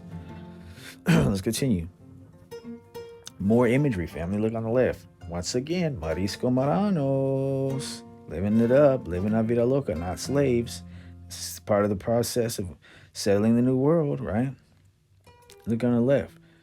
With their indigenous American, Aboriginal, copper-colored wives, right? Producing what? The Afro-Latino, the Afro-Caribbean, right? Producing the African-American as well, right? This is what's happening in the New World. All right, look in the middle. Look at this brother dancing with his guitar on, with his fly garments on. He's feeling it. Look, they're having a good old time. Look living just fine. Now on the right, these are all more Costa paintings. Let me see if we can zoom in here. Right. Let's see. This one's nice. Number 5. You see him? Another one. Right. Right. Another one. Look, it says Mulatto con Espono Marisco. You see, brother? Right there. Remember what we said? Marisco. What is a Marisco? Pop quiz. Right. Look at that one. We saw that Marisco. Look at this guy. You know. They use a lot of different terms, but it's all the same thing. It's relating to these Sephardim and these Sephardic Israelites, these Moorish Israelites who came to the New World along with the Spanish agenda, because they converted. So under the legal dictate of the royal crown and of the Pope, that because they got baptized and converted, they could participate along with the rest of the other Catholics as equal Catholics in the process of going into the New World and setting up and doing business in the New World and having to start a life in the New World and helping to colonize the new territories of the crown, because the crown was still going to stay in Spain, but they wanted subjects. They wanted to fill their territories, right, with their subjects, and get the booming industry and get sending export and importing goods across the sea and all that good stuff, right? But anyways, you see it right there, right? You can clearly see, family, these Sephardim, right? These Moriscos, these Maranos, right? Look at this brother. In number 13, look at him with his hat on, his fine garment, carrying some kind of scroll or roll, probably some kind of deed to some kind of property. Look at his son, wearing some nice fly garments, and the wife, and they're well off. They ain't no slaves, family. They ain't no slaves. I'm telling you. A lot of people, there's records of our people. A lot of our people are doing their records, and they're finding free people of color. When you see free people of color, now, a lot of times you're dealing with Moriscos, you're dealing with Maranos, you're dealing with basically what you might even consider black conquistadors. People came over, part of the Spanish expedition, people of color who were Sephardim or Moorish Israelites, and they're participating in the activities of the crown in the new colonies, not as slaves. So a lot of our people didn't come over as slaves. They came over as sometimes as indentured, where they signed a contract with the crown or through some company, through dealing with sugar or some other kind of business, maybe for like 7 years. You work, you do your part.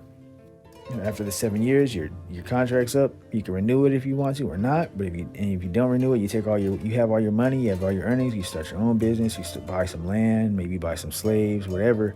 You have your own life, your own enterprise, so on and so forth. But this is a big thing, indentured. So a lot of them came over as indentures. Other ones just came over and just partook in exploration or warfare. Even, unfortunately, a lot of things. Let's continue, family. There's more of these. These are called Costa paintings. These are historical. Look at this brother right here. Look at him. He has his wife. He's pushing. There's having some kind of spat. Maybe she's arguing with him about something. He's kind of pushing her off. He also had, a lot of different things happening, family. A lot of different things happening. Look at this one. Look at this Morisco brother right here. Right? This Morisco Morano brothers, or he might be actually indigenous, but yeah, family, this thing happened.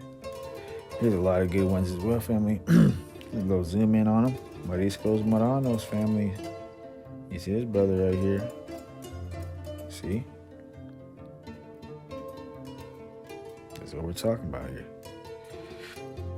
There's more of those imagery, family. If you want to look these up, just type in Costa paintings. There's a lot of these. It's great. Look at this brother on the left with the red garments. Fly. Living his life. He's doing just fine. You see what I'm saying? They're not going to teach you this at school. They're not going to teach you this here in America during Black History Month. They're not going to teach the kids this in school. They're just going to pick you up at, hey, you were all slaves. You all came on slave ships. Nothing else to see here. But in reality, a lot of them came over as dons. A lot of them came over as well-to-do, affluent businessmen and merchants and tycoons, free people of color, making big movers and shakers in the new colonies, explorers and inventors and all kinds of things. Very well off and affluent. See? Look on the right. Look at this brother. Does he look like a slave? No. That's one of the Moriscos, brother. That's one of the Marano brothers. Let's continue. Once again, your Maranos, your Moriscos. Look at that. Look on the left. They're living it up. Look at them. Just fly elaborate garments on. And the daughter's feeling good, got a nice dress on, and they eating good. They feasting. Look on the top above and the top right. Look at his brother. He got this fly hat on, all cocked to the right. All cocked to the side, Got his arm crossed. He's feeling himself. The daughter's feeling it. She all got his earrings in and everything. Moriscos, Maranos, Sephardim, Israelites, Moorish Israelites. Remember Morocco, Ephrati, Ephraim, coming to the New World. The ones who converted to Catholicism, they got amalgamated into the empire of the Catholic agenda and moved into the New World to fill the new colonies of the crown of Queen Isabella and King Ferdinand, right? Look at this brother in the bottom right. I don't know what's going on. It looks like it's getting a little crazy right there, but nonetheless, Marisco, Marano, right? In the New World, look at his garments. Fine, red, silky garment on. Look at this brother. This in the New World. In the Americas, so you got the indigenous Aboriginal American fusing, who also have Israelite ties, fusing with the Morisco Marano, who are Israelites, right? In the New World, producing who? African Americans, producing Afro Latinos, producing Afro Caribbean, right? Producing these people in Mexico, producing people in Mexico and Central America, South America, Caribbean, right? So you're sitting here thinking only slave ships, transatlantic slave trip, but you're not thinking about this. And this is a huge thing that happened. It wasn't a little 1, 2, 3. It was waves and waves, right? And this is, if you want to get this book, Ilona Katsu Costa Painting, right? Look at this brother right here. Look at it. Got his hat on, got the multi-layered garments on, got an extra coat on. He even got his arms through. It's just on him like a cape. You know what I'm saying? And the daughter's well dressed with a nice bright dress on. The wife is indigenous, right? And all that stuff, right? Living a good life in the New World. Now let's get into some notable Moriscos. Let's get into some notable Maranos, right? Esteban de Dorantes, right? Esteban de Dorantes has many names. He is referred to as simply Esteban or Esteban, more commonly as Estebanico, and also referred to as Esteban the Moor, right? Esteban the Moor, right? And that's from the NPS.gov. I think that's actually an official website. Look it up. They go in depth about that. But let's continue. That's a government website, .gov. I think it's the national parks, right? But Estebanico means what? Little Stephen. Modern spelling, Estebanico, right? From the middle 1500s, right? Also, and this is after 1492, right? And he's one of them brothers, right? One of the Moriscos, one of the Maranos. When I told you he came over, but watch, hold on, let's continue. Also known as Esteban de Dorantes or Mustafa Azamori. Mustafa Azamori, right, was the first African to explore North America. Whoa! I thought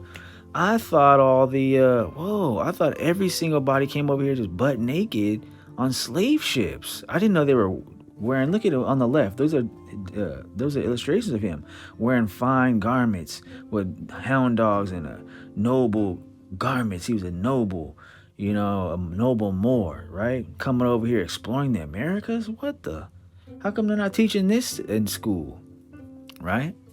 Now let's look at this. Estebanico, the Moor, was born around the beginning of the 16th century in the small town of, I should have pulled that over a little bit, but as a Moor on Morocco's western coast, raised in the Islamic world of northwestern Africa, Morocco, at some point in his youth, In his young life, the Black Moor was taken from his homeland and transported to Christian Spain as a slave. Now, they say as a slave, maybe, maybe not.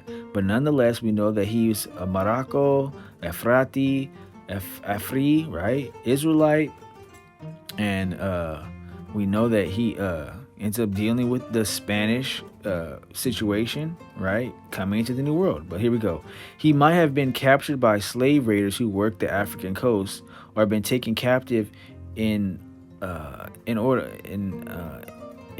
of the military clashes between Spain and Morocco that followed the final reconquest of Spain from the Moors in 1492. So now there could be some, they're speculating how this took place. But so basically, after Queen Isabella and King Ferdinand had that win in Spain and expelled the Sephardim and the Moorish Israelites, they went down into Morocco, right, to go to the Moorish Israelite Ephraimite brethren and Sephardic brethren that had been down there all these centuries, right, and they've been down there rocking. And then so there's a war between Spain and Morocco. Now maybe Morocco wins one, Spain wins one, but when maybe Spain wins one, they take a couple casualties. I mean, a couple people, from the battle. They win. They take a couple kind of captives of war, if you will, and they're like, all right, we got you. We caught you. After we won that battle, we caught this one slipping, and we got him, and now you're with us, and you're gonna rock with us now, and all your skills and your knowledge, you're gonna use them to help us in our goals now. That could be the case, but whatever the case may be, we do know that this Estepanico was, what does it say? Was the first African to explore North America. So he was exploring it. He was an explorer. He didn't come over as no slave. He came over as an explorer. It just told you that, right? Now that you got to take that into account, family. He didn't come over here butt naked with chains on him off a boat. He come over as an explorer, looking like one of those free people of color, right? One of those Moors, right? The Moriscos, Moranos, we're talking about. Look them up. But let's continue, family. Now here's another one. Luis de Torres, right? Luis de Torres was employed by Christopher Columbus as an interpreter on his first voyage to the New World. Whoa, right there. So Christopher Columbus was funded by the Royal Crown, and he used some of that money to hire this dude to get this guy to come with him. I need you. I'm going to the New World. I need you, right? I need you to be my interpreter, right? But let's continue. Prior to this, de Torres held a position with Juan Hassan, right, governor of Murcia, a province where there was a large number of Jews, as a Hebrew interpreter because he was Jewish, and this was during the era of the Inquisition. It was necessary for him to convert to Catholicism, which he did the day before the Nina, the Pinta, and the Santa Maria set sail on August 2nd, 1492. The voyage also coincided with the expulsion of all Jews from Spain. Might I say also Moors, right? Because he was versed in Hebrew, Aramaic, Spanish, Portuguese, French, Latin, and some Arabic. Columbus had thought he would be helpful upon their arrival, especially useful would be his knowledge of Hebrew and Aramaic, as Columbus fully expected to encounter Asian descendants of the lost tribes of Israel. Now, when it says Asian, it's talking about from Asia, the continent, meaning like the Middle East, right? So, whoops, sorry, family. So Columbus is like, hey, we're after the 1492. Remember, they beat the Moors and the Sephardim out of Spain. They go down in Africa. They say, hey, let's not stop here. Let's go after them in Africa. But hey, let's not stop there. Let's go after them in this legendary place in this new world that they allegedly discovered. The Moors, the Moorish Israelites, and the Sephardim allegedly found this place across the sea. Let's go after them and get them there too. Why should we leave them alone there? Let's go. Let's continue. Let's keep the momentum. We got this win. Let's keep pushing and just keep pushing to get them everywhere they are, right? But let's get one of them to come with us to help us get there, and to help us to be able to communicate with them when we get there, right? After reaching Cuba, Columbus, believing that he had arrived in Asia, sent de Torres on a mission to locate the great cities and riches he had anticipated would be there, and to find the great Khan of Tartary, Man, now there's a lot there that I want to unpack so much about that Christopher Columbus and the India and the Great Khan. But just in a nutshell, there's this. It has to do with Prester John. It has to do with the legend of King Solomon and the Phoenician stuff. Them making it to across the sea, across to the edge of the world, to the ends of the earth, and finding new lands. Right, and the legend, and that the Sephardim and the Moorish Israelites kept this memory in their mind that allegedly Solomon found this other place, and that they have family across the ocean still there. So they went on the exploration. They ended up going across there, and they were still there. So you had different migrations of Israelites to the Americas, right, in the Caribbean and all these islands, right. So Columbus is hearing these myths. He's hearing these legends. They believe it. They say, "Hey, this is the myth. Let's go after them." They are over there across the sea in some unknown continent that they have it to themselves we don't know about. Let's go hit them up. In this Reconquista. Remember the Reconquista? They took Spain and Portugal. Now they try to move into Africa and take Africa from them. Now we're not going to just only take Spain and Portugal from them and try to take Africa from them. We're also going to try to cross the sea and take the new world, the Americas, from them, right? And the reason why, and he's expecting the legend, they're expecting this great Israelite king to be there over the lost tribes, and he's the Grand Khan, because Khan is from the Kohen, meaning priest. So there's supposed to be like this priestly king, Israelite in this continent, right? The Grand Khan, right? Like Prester John kind of imagery. But I digress. Luis de Torres was the first Jew in the Americas. Whoa, right? But he's a Sephardic Jew, right? He's a Sephardic Jew. Remember, we went through all these sources talking about how all the way up until just recently, the Sephardic Jews were always talked about as being black or dark complexion. They're swarthy, right? Okay, one of the first, and we talked about the Moranos and Moriscos. This is one of those Moranos, one of those Moriscos. I already showed you the Costa paintings of the Moranos and the Moriscos, as well as I gave you the sources, many scholars talking about the physiognomy and the physical appearance of the Sephardim, the Moorish Israelites, right? One of the first Westerners to contact the native population, and maybe even the first to develop a smoking habit when he was offered a New World novelty tobacco. So he's one of the first ones to roll up one of those backwoods, huh? He's one of the first ones to roll up one of those swishers and smoke that thing, and he's one of the first ones, right? He was born Yosef ben Halevi, so he was a Levite, right? He was a Levite, probably of the northern kingdom of Ephraim. Maybe he was a Gershomite, a son of Moses, a Bani Musa, because we know we had the Bani Musa tribe of Moses in among the house of Ephraim, northern kingdom, even when they got exiled around the Syrian captivity, and they settled in northwestern Africa, where you have Sigil Musa, Bani Musa, right? That's a whole nother drop for another time. But anyways, family, he was born Yosef ben Halevi, Halvir, I'm not sure, Halvir, before being christened with his new name shortly prior to leaving, as was the case with many conversos at the time of the Inquisition. His conversion was probably not a voluntary act, right? And that's from the Forward Culture, right? This is from the sources right there, down there. You can look it up. Go ahead, look it up, family. Another one of those Morano Moriscos, one of those big time historical figures. We had Esteban de Torrantes, right? Now we got the Luis de Torres, these Morano Moriscos. Now we got brother Matthias de Sousa, right? That's still a plaque of him. It's still there to this day. You can look at the plaque. You can clearly see a so-called black man, a so-called Negro, right? Even though I don't subscribe to those terms, I'm just using them for the commonality and familiarity with the audience. Anyways, family, let's read the plaque. It says, Matthias de Souza was the first black Marylander of African and Portuguese descent. He was one of the 9 indentured servants brought to Maryland by Jesuit missionaries, and was on the Ark when Lord Baltimore's expedition arrived in St. Mary's River in 1634. His indenture was finished by 1638, and he became a mariner and a fur trader. In 1641, commanded a trading voyage north to the Susquehannock Indians, and in 1642 sailed as master of a ketch belonging to the provincial secretary John Luger. De Sousa departed and returned to this river many times.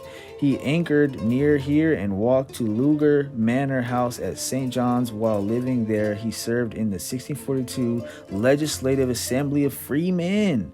No record remains of De Sousa's activities after 1642, but his legacy of courage and success is regarded with great pride by all the citizens of St. Mary's County and Maryland. Right?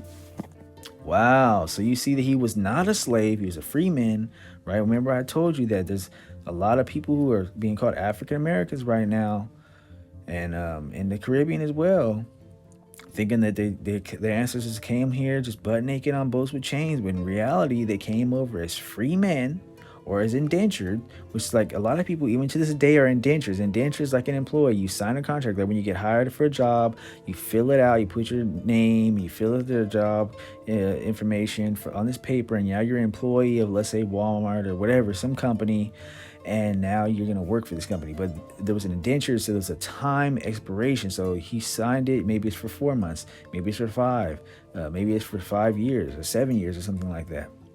Once the indenture's up, you're done. You can take all your money and you can do whatever you want. You can renew the contract, or you can go elsewhere, start your own business, or get on with another company, whatever. So what I'm saying, family, is bam. Now let's continue.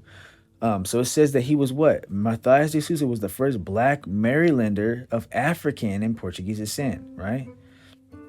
Now, he was on the expeditions. He was a great achievement. He was, well, you see, he has the necklace, the gold chain, the medallion around his neck, right? He has his hat on. He's obviously a black man, if you will. But here we go. Portuguese people have had a very long history in the United States. Since 1634, the first documented Portuguese to live in colonial America was Matthias de Sousa. Hold on, the first documented Portuguese? The first documented Portuguese to live in colonial America was Matthias de Sousa, a Sephardic Jew? Whoa, what are we talking about, family? I thought he was a black African. Why are we saying here the first documented Portuguese to live in colonial America was Matthias de Sousa, a Sephardic Jew?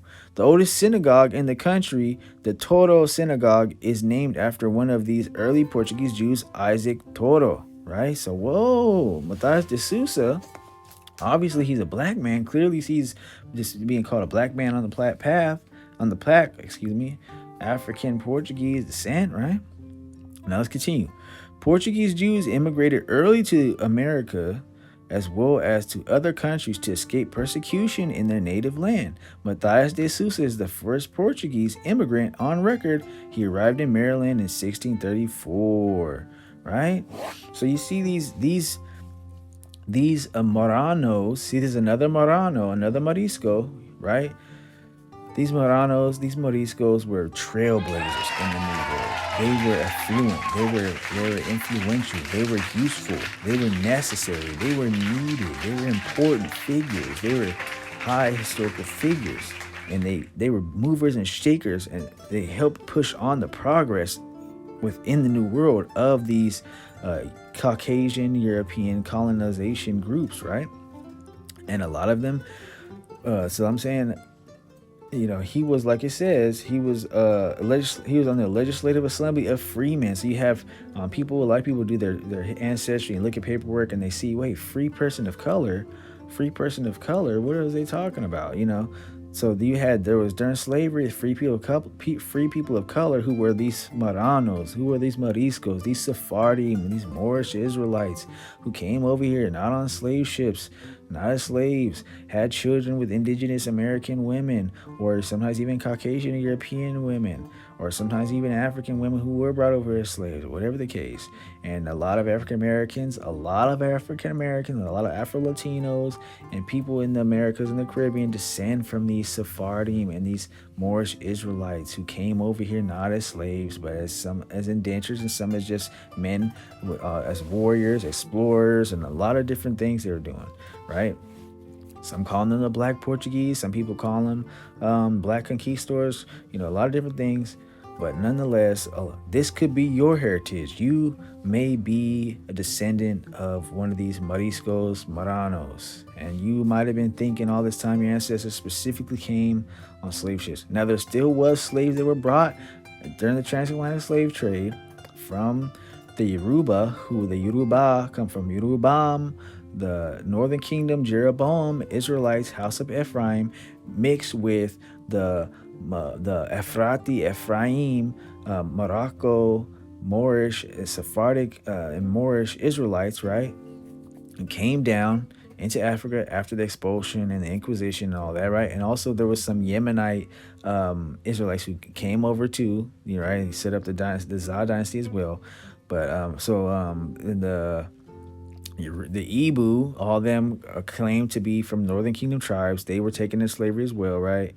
Predominantly, it's the Yoruba and the Ibu predominantly, and they are both House of Ephraim, Northern Kingdom, who were brought over as slaves, right? So you have the Israelite slaves being brought over during slavery, but you also, before that, you have heavily, even, in the midst of that, I should say, you have these cutting edge, trailblazing waves of black, air quotes black, Sephardic Moorish Israelites who became Catholics, crypto Jews, crypto Muslims, and were movers and shakers, trailblazers in the New World. All right, but let's continue. That's going to be it, family. We made it through, family. I was trying to keep it fast, trying to keep the ball rolling. I know I kind of kept this going a lot longer than I wanted to, family, but nonetheless, I let this slide in here, and it says, it's a quote from Robert Kennedy. It says, "But suppose God is black." And what he means by God, he's talking about Christ, Mashiach, Jesus Christ, right? But suppose God is black. What if we go to heaven and we, all our lives, have treated the Negro as inferior, and God is there, and we look up and he is not white? What then is our response? So I talked to a lot of people. A lot of people still have that Caesar Borgia image of Jesus Christ. That's obviously not him. I also did a presentation a while back on authentic, accurate depictions of Christ, Jews, and Israelites. Check that out. That's a cool one. Shows you some really cool original imagery of Christ and the Hebrews and the Israelites and everything like that. But yeah, family, there's one right there. That's early Christian art. Jesus right there, Yahushua HaMashiach healing the woman with the blood. On the left, that's Hebrew terracotta, right? You can see the brother with the melanin in his skin, right? And that's Mashiach Yahushua right there, early Christian art right there. You can see him right there, illuminated on the Mount Tabor when he's glorified right there. And yeah, family, I just thought that was an interesting quote. Well, why would he say that? Why did Robert Kennedy say that? Was he just trying to be nice, or was he privy to something? Did he go to one of these schools, and one of the schools he was in, or whatever research society group he was in, or whatever connections, he knew something? Did he know about the Middle Ages? Did he know about the Dark Ages of Europe? Did he know about the Moors? Did he know about the Sephardic? Right? Because we know that Tudor Parfit and all these scholars know all about it. So, we know they know about it in these high Oxford and Harvard. They know about it. So, it's just interesting that he said that. It's interesting about the Kennedy assassination, too. He was trying to go against the grain. Who knows, everything. But nonetheless, it's a whole nother conversation, family. Thought that was interesting. But yeah, family, I just wanted to say, hey, Malachi 3:16, and a book of remembrance was written before him for them that feared Yahuwah and that thought upon his name, the book of remembrance. And then it also says, hey, the Father and Creator is Yahuwah. Yahuwah, he who breathes life, right? The source of life itself. And Yahusha, right? Yahusha, right? The salvation is of Yahuwah. Yahuwah is salvation, right? Yahuwah is salvation. Yahusha, right? Yahusha, right? Salvation. Yahuwah is salvation. Is the Son, Messiah, and the Word of Yahuwah. Now I say that to say this. Those Sephardim, those Moorish Israelites, all the Israelites scattered to the four corners of the earth, those who were in the land during the Northern Kingdom period, the Southern Kingdom period, they all were under the covenant and the yoke of heaven. Once you come out of that covenant, once you come into that relationship, it's like a binding, it's like a marriage. You're bound to faithfulness, you're bound to the blessings and the curses. The curses obviously hit upon the Israelites during the transatlantic slave trade, right? The curses obviously hit upon the Sephardim in Spain and Portugal and the Moorish Israelites, right? The curses automatically hit upon them, when they're not in step, right? And they're outside of the protection. It's like you're in a safe place where you're protected, and you step and you walk out of it, now you're vulnerable. Now your rivals or enemies are allowed to get their hands on you because you stepped out of your protection. You stepped out of your safety, right? So that's what's happened. What I'm saying, family, is whether you are of the northern kingdom of Israel, you're Ephraimite, you got to have that covenant relationship, come into the protection of the Most High, come into that salvation, come into every branch of the house of Israel and also to the house of Judah needs to graft into their inheritance because they were broken off. They were sent into exile, right, for a time and a season, right? But now is the time for restoration for the branches for the branches of the house of Israel and Judah to graft back into that pure, true vine, Hamashiach, and get the sustenance and the power, the protection, and all the blessings. Get them activated and amplified on you, right? And prepare yourself to receive those blessings from. And if you consider yourself a Gentile, you too need to graft into, and you need to cleave and sojourn, right? And graft into one of the tribes, right? In the kingdom, on the new earth, there's only 12 gates, and each of the gates has a name of one of the 12 tribes of Yasharel, of Israel. And everybody on the new earth, all the members and the sons of the daughters of the Most High are going to come in orderly fashion through one of these gates that they're prescribed to based upon what tribe they belong to. If you're of the tribe of Ephraim, you're going to come through the gate of Ephraim. If you're the tribe of Zebulun, you're going to come through the gate of Zebulun. If they're of the tribe of Asher, you're going to come through the gate of Asher, and so on and so forth. There's only 12 gates. Each one of the 12 gates has one of the names of the 12 tribes. And each one of the 12 gates has one of the names of the 12 apostles of Mashiach. And Mashiach, the visible image of the invisible Yahweh Elohim, is glory there, our King of Kings of the come on now, we can go on and on about the glory, but what I'm saying is, to you, if you count yourself as a Gentile, once you come into the covenant and you put on the yoke, you are no longer a Gentile. A Gentile is one who is espoused and alienated from the covenant. But once you come into the covenant, once you graft into the good olive tree, once you come into the covenant and into the promises, you're no longer alienated, you're no longer espoused, you're no longer considered Gentile. Now you are of the house of Israel, you're of the house or of the house of Judah, depending on where you graft in, but you're of the nation, and you are of the tribes, you're of the family, you're of the nation, you're of the blessings and the promises. So, hey, look deep inside of your heart and seek with prayer and seek the face of the Most High on what tribe you belong to. He will reveal it to you. Seek and you shall find. Knock and it shall be opened unto you. Hallelujah. All praises be to the Most High in the name of Yahushua Mashiach. Baruch atah Yahuwah Tzabiyath Bashem HaMashiach Yahusha. Kahan Hagadal, right? And may the blessings be upon you. I hope this was a blessing to everyone. It's good to be back with y'all. Be blessed. And the kingdom is within us, and it also is at hand. And Yasharal shall rule with Yahweh as he promised on his new earth in Olam Haba, the world to come, world without end, glory and honor and favor and blessings, the promises of Abraham, Isaac, and Jacob, and Joseph. Hallelujah. All those who have tribes, may the blessings of Ephraim and all the fruitfulness be fulfilled. All right, family. But I just wanted to say, hey, battery's getting low, family, but we made it to the end. Hallelujah. The kingdom's in hand. We got the rulership with the Most High. Be faithful. Seek his face. Seek to walk in all his ways and glorify him in all your ways, family. Be blessed. Shalom.